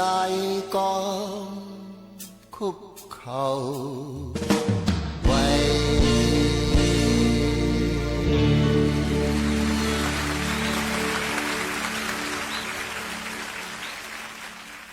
เมื่อซุ้งค่าเมื่อซุ้งเป็นน้องพุงนี้ถอมเขากูก็กูก้นค่ะทบกันเนื้อตอนการภาษาความใต้ที่ห้องปล่อยเสียงสวทเก่งใหม่ AM 147กิโลเฮิรตซ์ค่ะเมื่อในเป็นวันอาทิตย์ครบจอมขาวหมูขาวนวลสุภาวันเชื้อสารวินเป็นอ้อยก็อ้อยเสปอแม่พี่น้องเขาอยู่ในค่ะอ้อหักถมจำกันดีในสีพี่น้องเขาก็ดีเลยถอมปฐมตราค่ะในวันเมื่อในสุดถอมค่ะ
เอาค่ะก็แม่มาถ่อมด้วยปื้นหูตั้งหันฝากตอนโจถึงป่อแม่ปีๆน้องๆเขาก่อนค่ะเข้ามาในข้าวฝนค่ะนะมันก็ได้มีเห็บออกมาจอมหุยจอมร้อยในค่ะจอมร้อยในค่ะนะเนาะก็ได้มีเห็บสกาเห็บก็ได้ออกมาค่ะป้อเป็นข้าวฮือข้าวฝนก้นวันก้นสวนเขาก็ได้เลยกินผักเหลืองสีอำก้าค่ะเอากว่าขายเลยป้าในกัดในซาเทียงลูกก่อนค่ะนะป้อกว่าแอลแลในเถินป้ากว่าแอลแลในเถินเนื้อปาดแลจอมเจอในสวนในจึงอันไรด้วยหันเลยเสียต้นไม้ต้นหมอกต้นพักคือเจอกูเส้นเสียนเยี่ยวในไรหันป้าสีอันหางหลีหางงามเจอหนังสีเฮ็บในก็มีหลากหลายลายสีค่ะหางหลีออกจอมฟิงตื้นสภาวะป้อของป้อเหลืองเต็มลงกว่าค่ะเป็นมุกลงไว้ค่ะนะเตหันกอบอยู่จอมเจอต้นไม้เนื้อลิ้นเลียนสนเลียนให้เจ้าในหังหลีตาที่เอามือแกงเฮ็ดกินผักหลีผักหวานเต้ค่ะในเสตาก่อนหนังหันนั่นอ่ำเจาว่าเตกินไรกูอันเตกินไรกูเมียวค่ะนะในก็พอมาลาถึงลองเฮ็บในจึงเพอก็ต่อเตไรเจอกินย้อนเฮ็บในเป็นผักอันหวานมี1เสอ่ำกามีพรหลีดอนตาป้ายอยู่หลีก้นเฮาเต้แลเฮ็บในป้อเตเอากินจอมหนังฟิงตื้นมันในซึ่งเฮาขาดเตเลยกินอันมีวิตามินน้ำโปรตีนน้ำยอก็อันมีอยู่ดีในเฮ็บนั่นเจ้าหนังวิตามิน B1 B2 ในแคลเซียมเขาเจ้าในตั้งนำค่ะเนื้อเฮ็บนั่นก็หวานซุ่มเนื้อป่าเจ้านั่นเสอ่ำกาจอยแกลดย้อมปั่นไหลตั้งเป็นเทียงลูกก่อนค่ะนะตั้งเป็นฮุกไห้ลงมือหนังแกนซาเยียวแกนตั้งเป็นลงลืมหลอดเลือดโหดเจอติบตั้งเป็นเลือดสูงในแนวอีกตั้งจอยฮอร์โมนเฮาขากำทิ้งปันเจ้าหนังออกหูเจอปอดตับเส้นเลือดเลียนไหลลีเจ้าหนังไหนค่ะกำปานำแต่ก็เฮ็บในเตออกพ้องขิงข้าวเหลือน6หั่นต่อถึงเดือน8เดือน9พ้องขิงข้าวผลตกนั่นก้อยค่ะเฮ็บในเตแต่ตีเจอเมียงอันอ่อนอิดเล่งหรือเสพองผลมุกนั่นค่ะนะตีเฮาตัวอำหันเลยนั่นเสียแล้วมันแพกว่าจอมลมกว่ากูตีกูตั้งเป็นอันซ่าอันมองเจ้าไหนหักไม่เผลอไม่อันตายอันเนาเจอในแหละอีกป้าดังหมักไม่เข้าพักอันเนากว่าหึงเยาวสิแหละตั้งถัดลิ้นถัดล้มถัดน้ำนั่นเสจังหุ่นมุนมาเป็นเฮ็บในนั่นค่ะเฮ็บหอมค่ะเฮ็บหอมในหอมเตะในค่ะนะมันก็ว่าความไทยบนห้องตั้งเมืองเหนือบนห้องเฮ็ดลมนะคะนะเฮ็บหอมพ่อนหลีมีน้ำเตะค่ะจังหนังเป็นยาอันจอยลดย้อมปั่นไขมันในเส้นเลือดจอยแกดแคให้กังปั่นตั้งเป็นแก่นสาย้อนมันมีแอซิสมิโนถึง21เมลลูกก่อนนะคะวิตามินปี1ตั้งปี2เป้งกันตั้งมีวิตามินตีสูงจอมจอยหรือปันตั้งคงหลุบและพ่อนหลีดอกก้นเป็นตั้งเป็นหมักแก้วตั้งเป็นลีนั่นค่ะเลยจอยให้กังปันตั้งเป็นไขวัดจอยหอมวงหลุบและเคียวเฮาแข็งแรงลีค่ะจอยแก่ปันป้าต้องยิงต้องกำบัดเจเนกไรเทียงลูกก่อนนะคะนะเฮ็บหยิบยูค่ะเฮ็บหูแมวในเฮ็บหยิบยูในซ้ำเป็นเมียวคาร์โบไฮเดรตในค่ะนะย้อนเฮ็ดเฮาเม็ดเลือดขาวน้ำจอยเฮ็ดเฮาเม็ดเลือดขาวน้ำปันพ่อนหลีตอนตาผู้อายุใหญ่น้ำจอยให้อังกาตัวคิงเฮาแก่นแข็งมีแห้งสีอำกาจอยหัวมุ้งปันปอดจอยยดยาอันปาตั้งเป็นห้องเขาเจ็บกลสลึกใส่กลแม่นจังหนังในไรอยู่ในค่ะโยก็เฮ็บโปกค่ะจอยปันเฮากินข้าวหวานยดยาป้าต้องข้นอันอ้อไข่หักเสียงหับและไอจิมเจ้าในกวนในคณะก้อยกาเฮ็บปกในเพราะว่าฮู้จักเตๆเฮ็บจักกะเฮ็บในคณะเพราะว่าฮู้จักเตๆในอย่าไปละลิเอามากินกูจังตุ้มเตอกันไล่ลองถึงอสักสายใจกันไล่ในค่ะเอาเฮ็บตอบค่ะเฮ็บตอบในพ้องมกกินนั่นก็หุงกินนั่นโคกินจ้อมหนังลอกไล่มือแกงเผิงมันนั่นเสพองเฮาคบกินในเสียงมันติมอหลังกรุบกลับไว้กินหวานเตๆค่ะนะเฮ็บตอบในไว้เฮ็ดกินซึ่งหือกอลีมันจอยยดยาปันห้อยเจ็บห้อยหมัดจำเสียก้าจอยยดยาปันป้าห้อยจำตั้งในตีเฮาด้วยหันนั่นในค่ะเฮ็บเพิ่งค่ะเฮ็บเพิ่งจอยยดยาปันไหลตั้งเป็นวัดจอยผายเลือดเลียนไหลในตัวคิงจอยกุ้มทิ้งปันอย่าเฮาเป็นห้องเขาเจ็บในนั่นค่ะเฮ็บเข็มค่ะนะเฮ็บเข็มซ้ำจอยยดยาปันตั้งเป็นตับแข็งห้องเขาเจ็บใส่มีห้อยเจ็บเจ็มเจ้าหนังไหนค่ะเฮ็บเข้าแตกค่ะเฮ็บเข้าแตกในจอยยดยาตั้งเป็นแก่นสาและเฮกังปันป้าตั้งเป็นแก่นสาเต้านมไหลหลีเตๆค่ะในเฮ็บอันในมันกว่าจอยแกดแคปันอันหลากหลายอันแหลกลายฮอร์โมนนางยิงอันจำติหมดโหเหลือนั่นสิแหละพ้องการแหลกลายเลือดในตัวอังกาตัวคิงนางยิงนั่นก็เหตุการณ์มาย้อนนั้นมันจอยแกดปันเฮาเซลแก่นสาเต้านมลดยอมลงมาในค่ะ พรจ่ามันคารุลองเฮ็บอันจ่าเจออันหมอกลัดมานั้นซ้ำเป็นไว้จึงหือหลานะคะกำในเฮามาด้วยพรจ่าของเฮ็บกันเทียงลูกก่อนย้อนอยู่ในข้าวฝนยาวไหลแลก้องอันป้าจอมเฮ็บตีเฮาอำฮู้จักนั่นก็มีอยู่ตั้งนำค่ะเฮ็บอันมีก้องเสใกล้ไล่ทบปัญหาย้อนก้องเฮ็บอำนั้นกำปานำตีห้องกันว่าเฮ็บมือในนั้นเตมีอยู่ตั้งนำตั้งหลายเจอหลายเมียวค่ะนะหนังเก็บหอมคนซอกหามาอำนำก็แก่เจอหนังก้องเฮ็บนั่นเตมีอันอ่ำป้อเฮาแห้งและเฮาแห้งถึงลู่ซุ่มสายเจอตั้งเป็นเตป่อมาไว้กินเฮ็บอันมอยาเขาเตทบพองหันก้นกินเขากินหญ้านั่นเตเป็นเฮ็บไข่ไก่นะคะกล่องมันเตมีอยู่2เมลจะในเฮ็ดให้ต่อหงเข้าตับปอดออกเส้นเลือดหลอดลมถวยใจเฮ็ดให้ก้นลูดตายไหลในข้าวยาม4ถึง10ชั่วโมงกุ้ยในคณะก็ตายแล้วในเอาตายไหลมั้ยจ้ะค่ะก็ตายแล้วในค่ะนะกองเฮ็บในเตขำไม่ไหลหลีย้อนนั้นถึงว่าเฮ็บนั่นหุงสุกเหย้าในเสตากองมันก็ตึกนำอยู่เตะๆไว้เสกินเฮ็บเหย้าหมอก3จงมองในนั่นจึงเตเป็นจังหนังโหไข่โหเมาไข่อ้อไข่หักต้องไข่กว่าโหเจอเต้นตอดแห้งต้องอิวต้องหลิมเจมเจอในอยู่อะค่ะขอฟังมันค่ะรู้อย่าไปกินเฮ็บกึกจอมเราเฮ็บย้อนเฮ็บมังอันในเตเป็นกองมากำเหลวเราตั้งเฮ็บในตั้งมันแห้งใหม่มันเตแพเสเฮ็ดให้กองนั้นแพเติ้นกว่าน้ำเติมมาหรือเสเก่ากินเฮ็บอย่าไปกินอิ่มแห้งหนาหรือค่ะย้อนมันเตแล้ว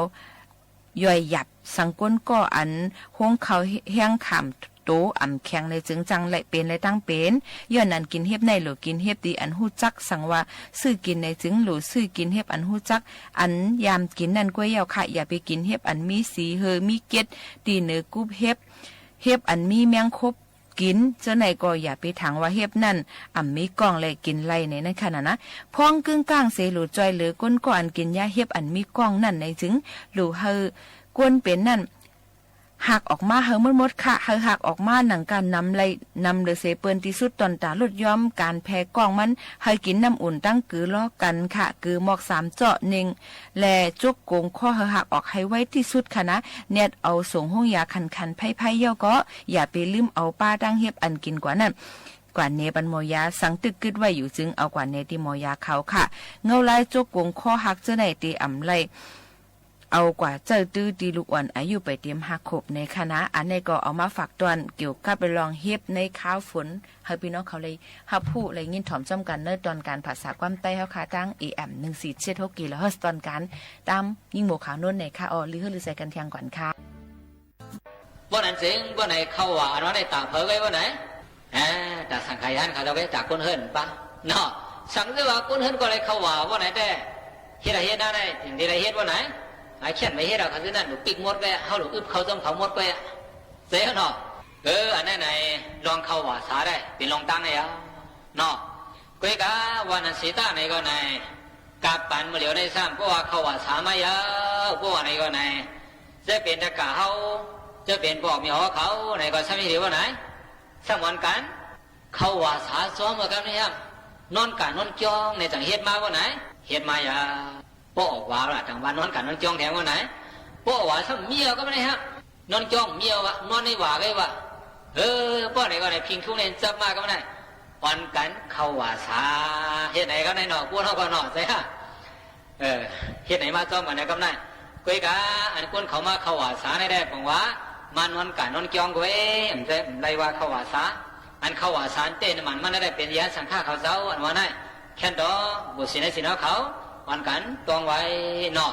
วันนั้นเป็นลองพิงทุ่งเมืองเขานะเข้าว่าสารวันนั้นเนาะความสงคมมันไกลนั่นน่ะเจ้าคู่ใครว่าในบุษในสินเขาพระเปลี่ยนเจ้าในหนึ่งว่าต่อเช้าว่าในซ้ำเต้สังฆาท่านเขาเจ้ากว่าวันไต้วันหรือเขาโหดร้า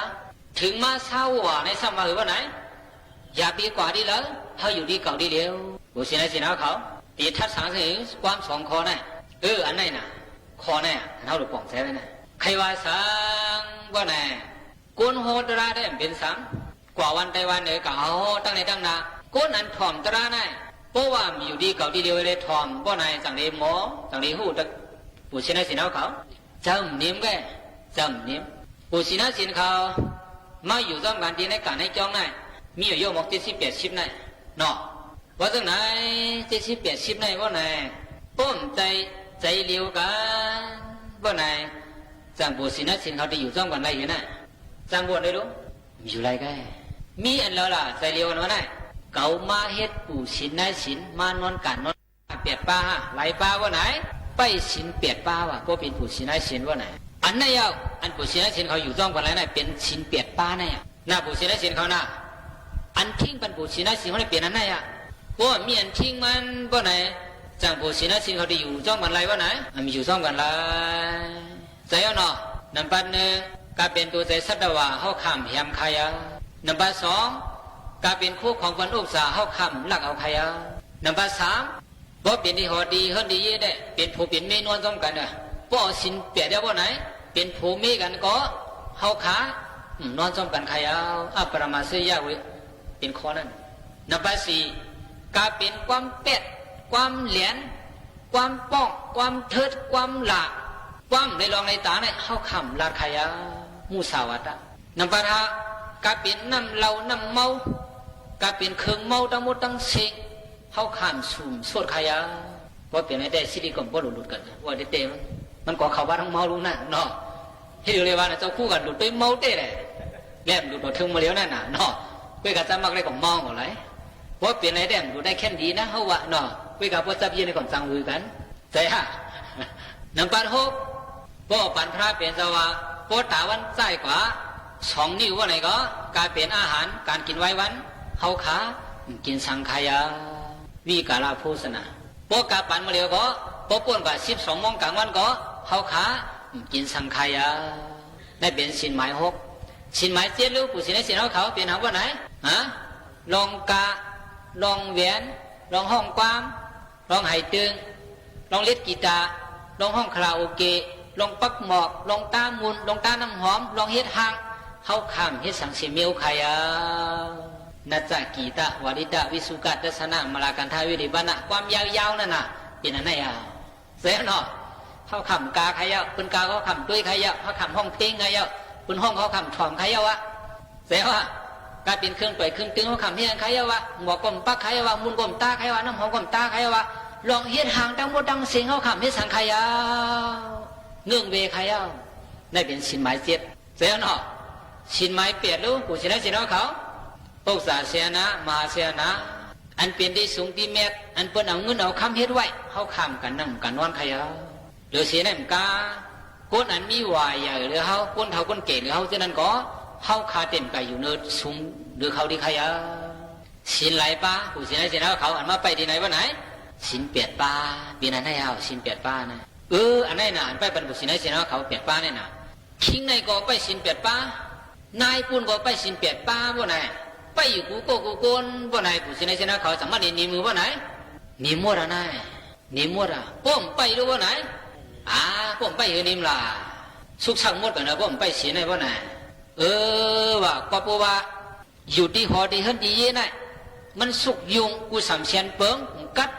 ไล่ห้อนไล่ไม่ได้สิแลนายนางฮือตีกัดดีเย็นไหนตัวแก่ตัวข้าวไหนวันหนึ่งเต็มในบ่ไหน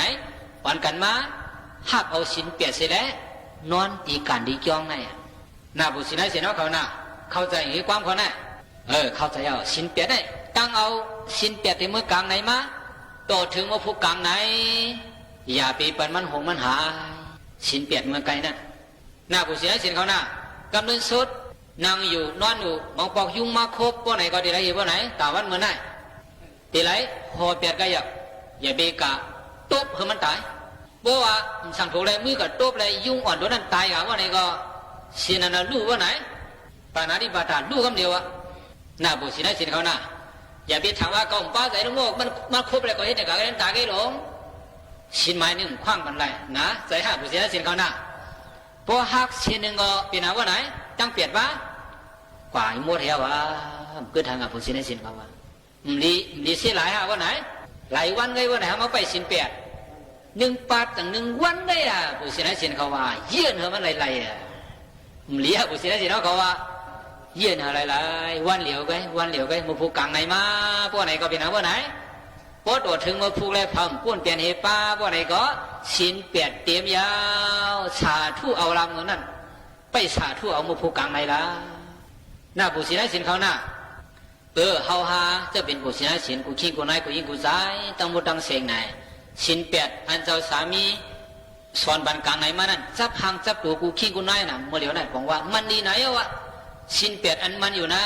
นเฮาเป็นศีลแต่เพราะว่าเจ้าเก่าวนเมื่อแล้วก็เฮาเกี่ยวเสื้อเหมือนนั่น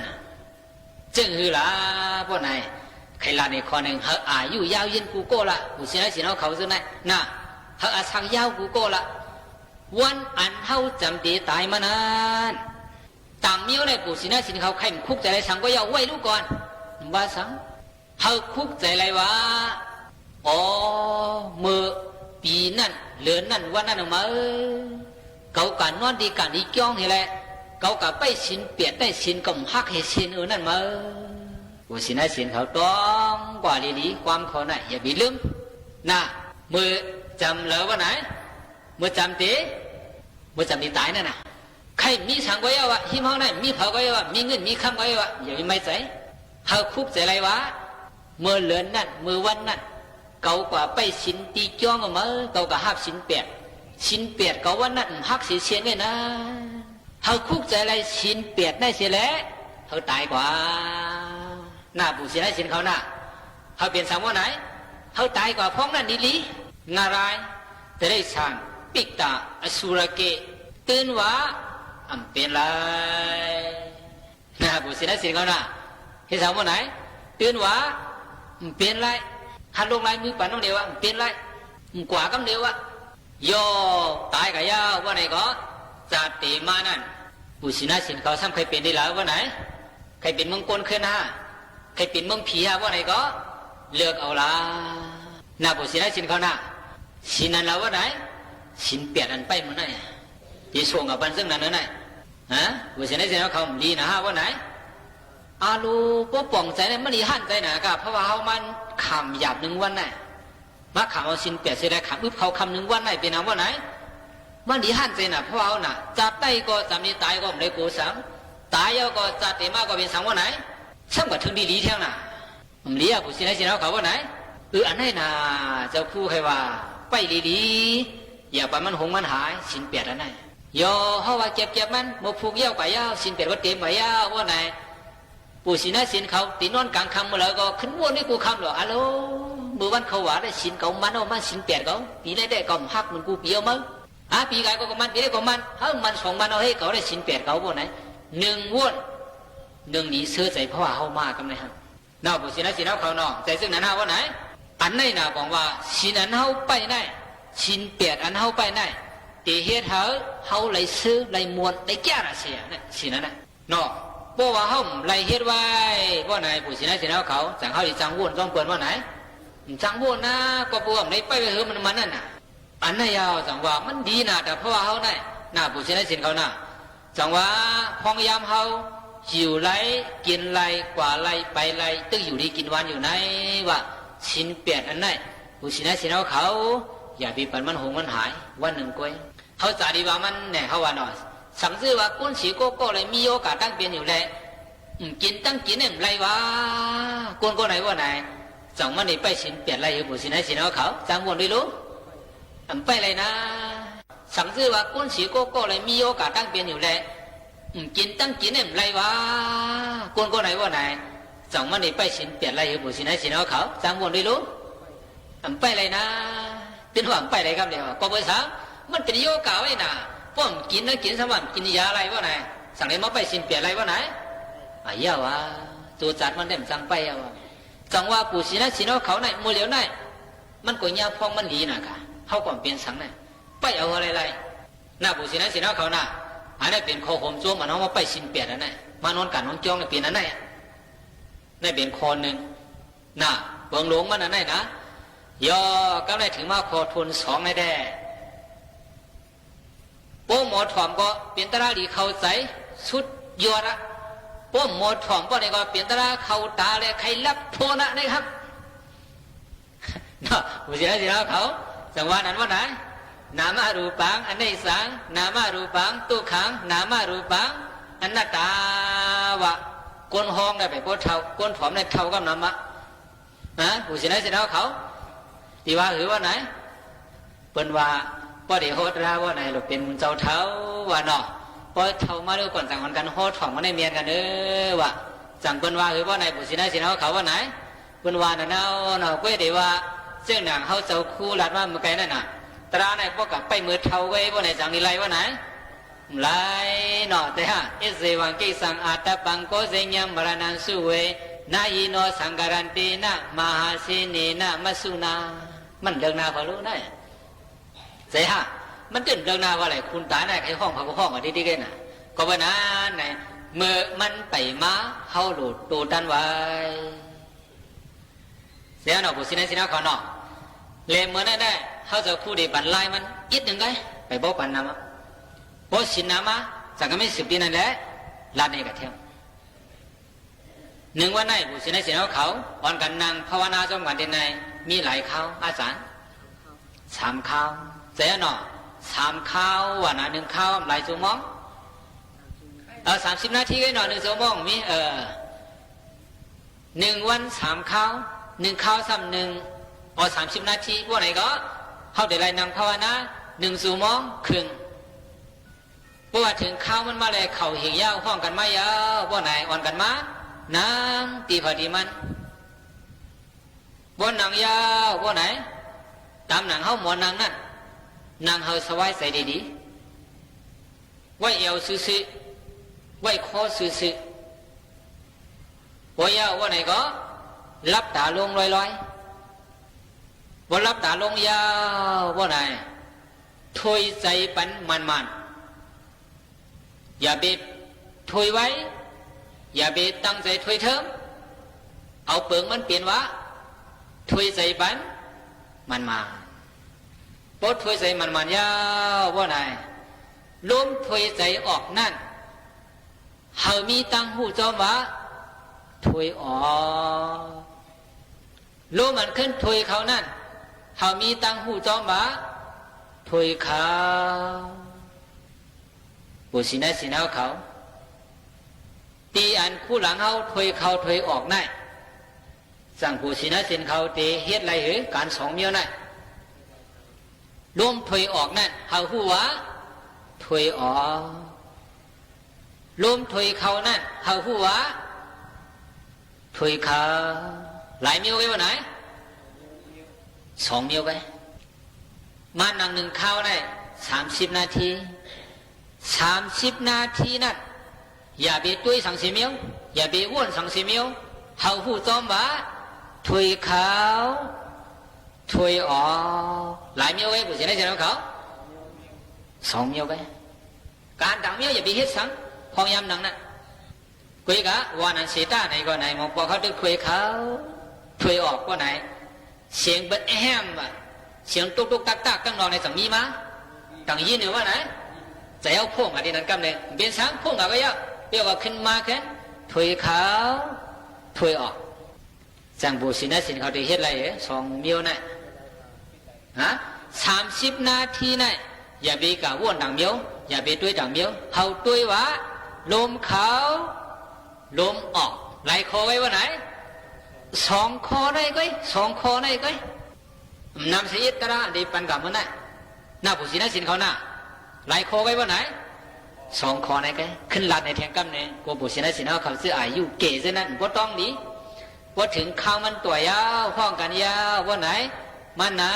งตีพอดีมันดีๆว่าหนังยาวว่าไหน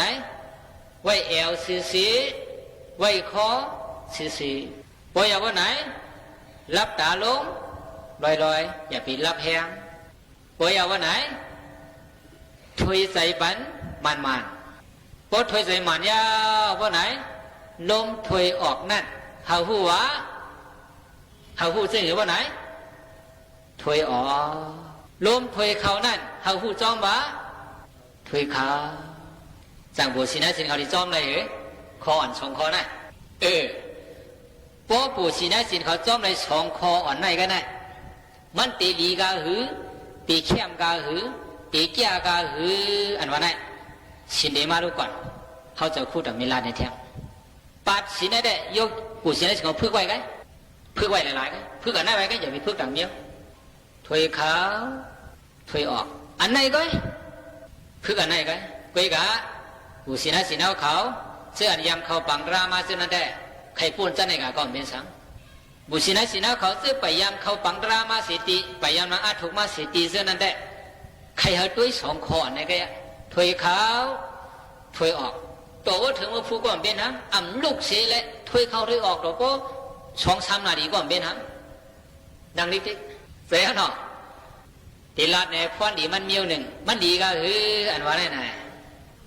มือพระเป็นเจ้าตีเป็นพระนั่นมหาสักเรตปากใบ3เลือน6ใหม่14 คำมือผู้ตีเป็นเลือนมนว่าไหนก็ไหนมันหนักซึ่งหนังคำไหนในพระเป็นเจ้าเพียดมาตรงหน้าตีมาหนังดีตุนไม่หยงปอที่นั่นพอยังเพียดมาในตรงหน้านั่นว่าไหนจากมีปงหน้ามาหลู่เยียวยามันหลายมัดผู้ชนะสิเขายามยิน8 มัดเอาเยียวยา8 มัดนั่นเสร็จแล้วมาถึงดีตุนไม่หยงปอที่คำเพราะว่ามาสื่อว่าไหนก็เยียวยา8 มัดนั่นยินเปลี่ยนเกี่ยวห้องเสียงกว่าปลังห้องเสียงกว่าพระเปลี่ยนเจ้าไปเปลี่ยนพระของนั่นตึกเปลี่ยนพระร้องในเขาเนาะเป็นยาหันตึกแก่งกำตานั่นเพราะว่าการนั่งเนื้อนั้นยาวว่าไหนก็ไหนมันนาคาไก่กุดดียาวว่าไหนก็พระเป็นเจ้าติดฐานวันเมื่อไหนว่าเก่าเป็นพระเก่าลูกดินายาว่าไหนก็นางไหนก็ตัวดีแล้วว่าไหนตัวดีคู่หลังเนี่ยลมเขาลมออกความป่าดีห้องว่าอาณาปานาความป่าดีห้องเส้นกับบุษนัยสินเขาอาณาปานาอันไหนลมเขาลมออกกำลังสุดพลาเขาเนี่ยด้วยลมเขาลมออกในสิแล้วเปลี่ยนสังมาว่าไหนเปลี่ยนพลามาเปลี่ยนพลามาเพราะนั้นอันปู่ศินะสินเขาใครหูตราดีตราเมียดอันว่าไหนที่ออกมาดีแล้วว่าไหนปู่ศินะสินเขาฮะออกมาดีแล้วว่าไหนที่ออกมาดีลมเขาลมออกแน่ตราดีตราเมียดเสียเนาะพระเปลี่ยนเจ้าก็มาปันไรเจ้าผู้สันชัยก็มาปันไรเผาก็มาปันเท่าไรเท่าแต่ไรหาวดีแล้วตราดีตราเมียดว่าไหนผู้สินะสิเราเขาหาเอาดีคู่หลังเผา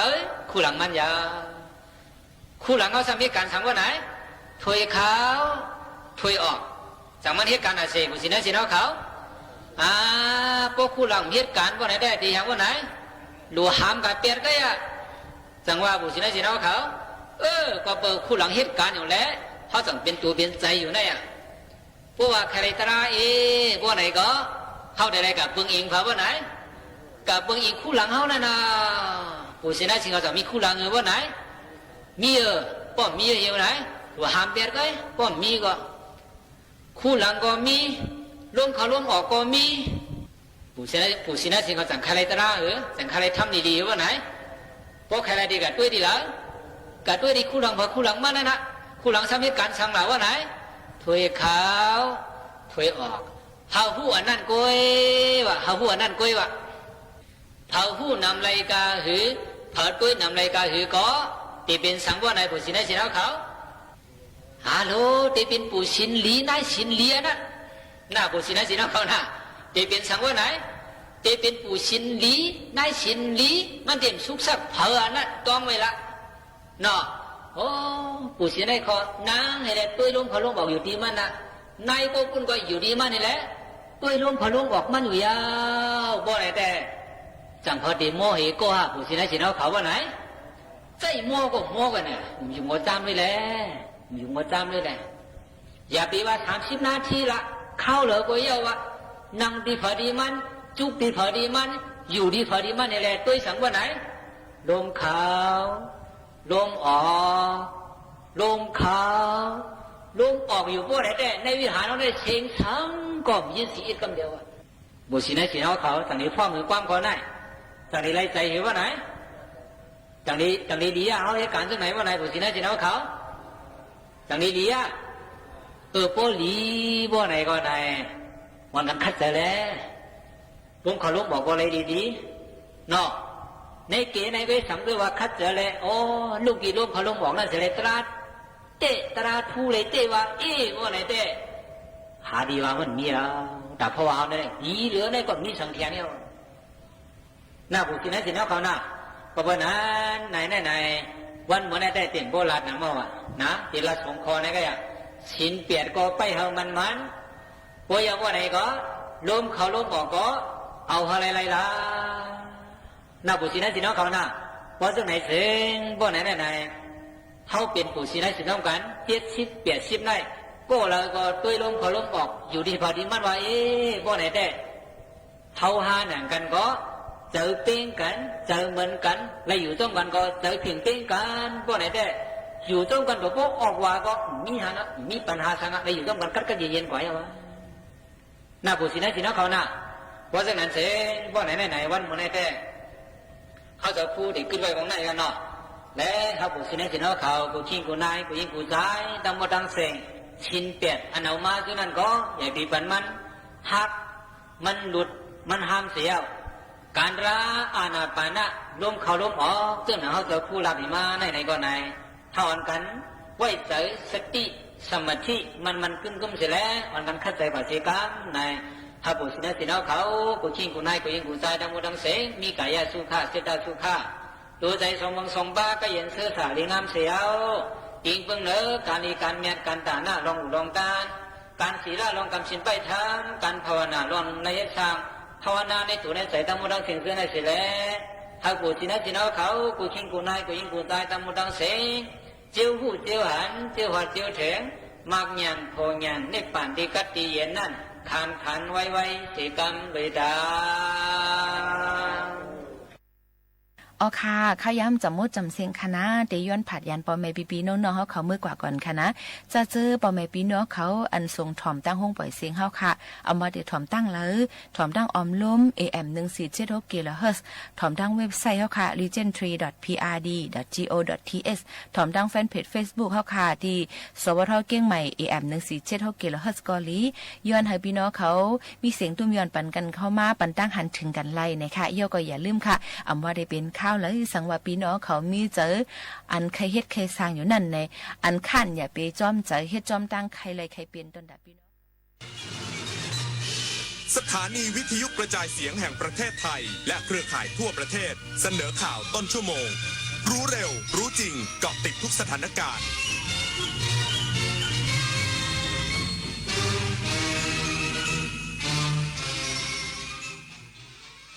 เราฟังข่าวต้นชั่วโมง 23 นาฬิกากับอานนท์ นันตะสุคนครับกรมสนับสนุนบริการสุขภาพส่งพนักงานเจ้าหน้าที่ลงตรวจโรงพยาบาลเอกชนในจังหวัดราชบุรีหลังถูกร้องวินิจฉัยอาการป่วยผิดพลาดอีกสักครู่กับมาติดตามรายละเอียดครับ ท้องฟ้าหม่นสายฝนพรำดังน้ำเนตรทุกทเวศอาลัยหวนให้หาพระมิ่งขวัญดวงใจไทยประชาทะเสด็จสู่ฟ้าสวรรคาลัยน้อมรำลึกในพระกรุณาธิคุณข้าพระพุทธเจ้าคณะผู้บริหารข้าราชการและเจ้าหน้าที่สถานีวิทยุกระจายเสียงแห่งประเทศไทยกรมประชาสัมพันธ์พ่อค่าเทอมลูกยังไม่ครบมีคนทักมาบอกกู้ได้ทันทีไม่เช็คเครดิตด้วยเดี๋ยวก่อนดูให้ดีถ้าให้โอนนั่นไม่ใช่เงินกู้แต่คือมิจฉาชีพเขาบอกไม่รีบโอนเดี๋ยวสิทธิ์หลุดจะเอาเงินจากไหนล่ะเขาเร่งเพราะอยากให้เราพลาดโอนแล้วเงินหายลูกก็ไม่ได้เรียนจริงด้วยเกือบโดนแล้วน่ากลัวจริงๆมิจฉาชีพพวกนี้ระวังเพจปลอมขายสินค้าหรือบริการที่ไม่มีอยู่จริงระวังวิดีโอคอลลวงเงินเหยื่อระวังหลอกลงทุนอ้างผลตอบแทนสูงเพราะวัยไหนอาชีพอะไรก็ตกเป็นเหยื่อของโจรออนไลน์ได้ระวังตัวก่อนคลิกทุกครั้งตั้งคำถามก่อนเชื่อทุกข้อความอย่ารีบจนขาดสติก่อนโอนทุกบาทเจอโจรออนไลน์แจ้งตำรวจไซเบอร์1441ตลอด24ชั่วโมงจำไว้ให้ขึ้นใจรีบโอนโจรยิ้มคนชอบตื่นเช้าฟังข่าวตอนเช้าให้ทุกเช้ามีสาระตีของร้องข่าวสื่อ สารตรงถึงชาวบ้านในทุกพื้นที่ผ่านหอกระจายข่าวทั่วไทยจากการจับมือกันแน่นของกรมประชาสัมพันธ์และกระทรวงมหาดไทยออกอากาศทุกวันเวลา 6:30 น.ถึง 6:45 น.ในรายการข่าวยามเช้า FM 92.5 เมกะเฮิรตซ์ทางสถานีวิทยุกระจายเสียงแห่งประเทศไทยและเครือข่ายทั่วประเทศกรมสนับสนุนบริการสุขภาพส่งพนักงานเจ้าหน้าที่ลงตรวจโรงพยาบาลเอกชนในจังหวัดราชบุรีหลังถูกร้องวินิจฉัยอาการป่วยผิดพลาดทำให้เกิดการรักษาล่าช้าจนผู้ป่วยเสียชีวิตคาดรู้ผลใน7 วันนายแพทย์ภูวเดช สุรโคตรอธิบดีกรมสนับสนุนบริการสุขภาพหรือกรมสบสกล่าวว่าได้สั่งการให้พนักงานเจ้าหน้าที่จากศูนย์สนับสนุนบริการสุขภาพที่5หรือสบส5จังหวัดราชบุรีร่วมกับสำนักงานสาธารณสุขจังหวัดราชบุรีลงพื้นที่ตรวจสอบข้อเท็จจริงกรณีแพทย์ของโรงพยาบาลเอกชนถูกร้องเรียนว่าวินิจฉัยอาการป่วยผิดพลาดในวันพรุ่งนี้โดยจะมีการตรวจสอบจากเวชระเบียนและเอกสารทางการแพทย์ของโรงพยาบาลรวมทั้งเรียกตัวผู้เกี่ยวข้องทั้งทางฝั่งโรงพยาบาลเอกชนและญาติผู้เสียชีวิตมาให้ถ้อยคำเพื่อให้ความเป็นธรรมแก่ทั้ง2 ฝ่ายคาดว่าจะทราบผลการตรวจสอบเบื้องต้นในสัปดาห์หน้าทั้งนี้กรมสบสได้เน้นย้ำกับสถานพยาบาลเอกชนทุกแห่งให้คำนึงถึงความปลอดภัยต่อชีวิตของผู้ป่วยเป็นอันดับหนึ่งในกรณีที่สถานพยาบาลขาดผู้เชี่ยวชาญหรืออุปกรณ์ในการรักษาพยาบาลผู้ป่วยจะต้องส่งต่อผู้ป่วยไปยังสถานพยาบาลอื่นอย่างเหมาะสมและทันท่วงทีหากพบว่าสถานพยาบาลใดมีการดำเนินการที่ตกเกณฑ์มาตรฐานตามที่กฎหมายกำหนดตามมาตรฐานนอกจากผู้ให้บริการจะมีความผิดแล้วผู้ดำเนินการสถานพยาบาลจะถือว่ามีความผิดตามพระราชบัญญัติสถานพยาบาลพุทธศักราช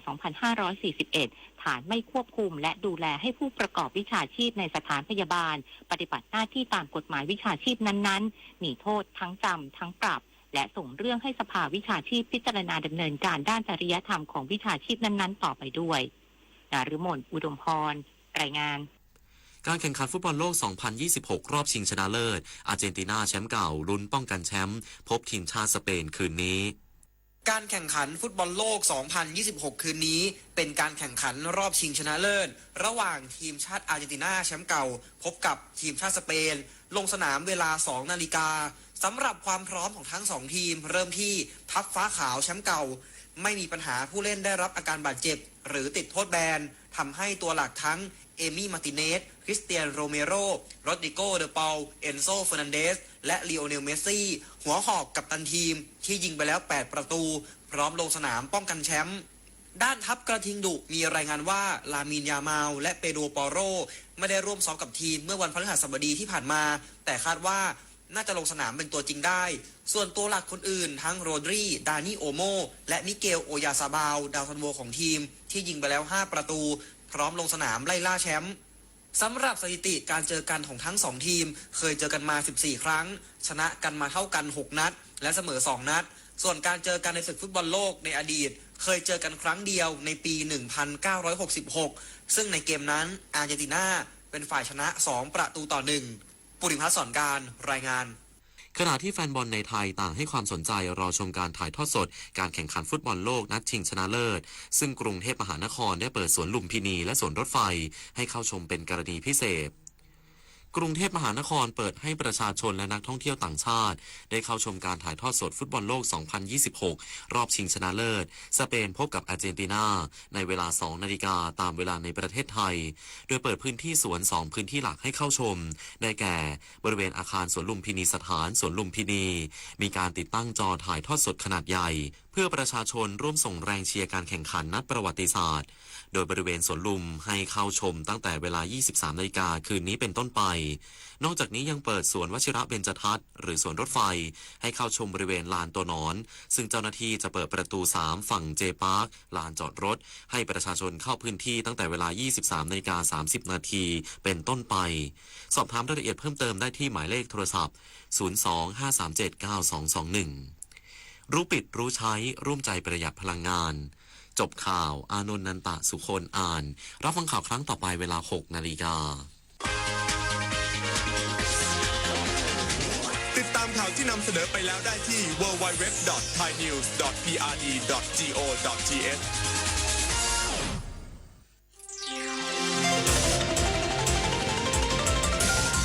We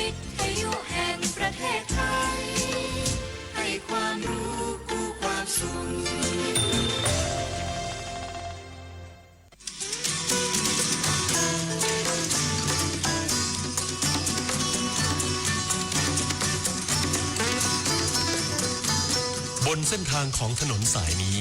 เรามีบทเพลงเพื่อชีวิตดนตรีกวีศิลปะวัฒนธรรมวรรณกรรมมาฝากคุณทุกวันเสาร์และอาทิตย์กับเราที่นี่ถนนดนตรี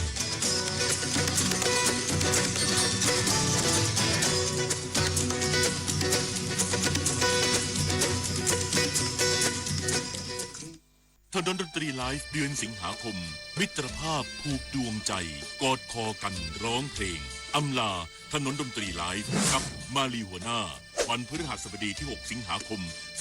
2569 เวลา 18 นาฬิกาณห้องออดิทอเรียมอาคารศูนย์ปฏิบัติการสื่อใหม่กรมประชาสัมพันธ์ถนนวิภาวดีรังสิตดินแดงกรุงเทพมหานครติดต่อเข้าชมโดยไม่เสียค่าใช้จ่ายได้ที่ Facebook ถนนดนตรีเรายังเป็นนักเดินทาง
เมื่อไหร่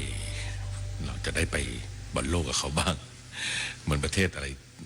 ชื่อแบบแปลกเนี่ยเราเข้าไปหรือว่าประเทศที่มีการพัฒนาทางด้านกีฬาแล้วก็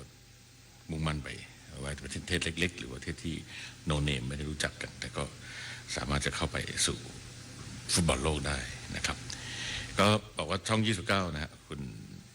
เพื่อนคุณรัตนวลนดิตคุณจ๊อบวสันต์วงศ์สว่างผู้ออกแบบโลโก้ผู้ออกแบบแบนเนอร์โปสเตอร์ถนนมนตรีก็บอกว่าช่อง29นะฮะถ่ายทอดให้ชมฟรีวันนี้ด้วยเดี๋ยวบอกหรือจะไปดูที่ตามสวนสาธารณะ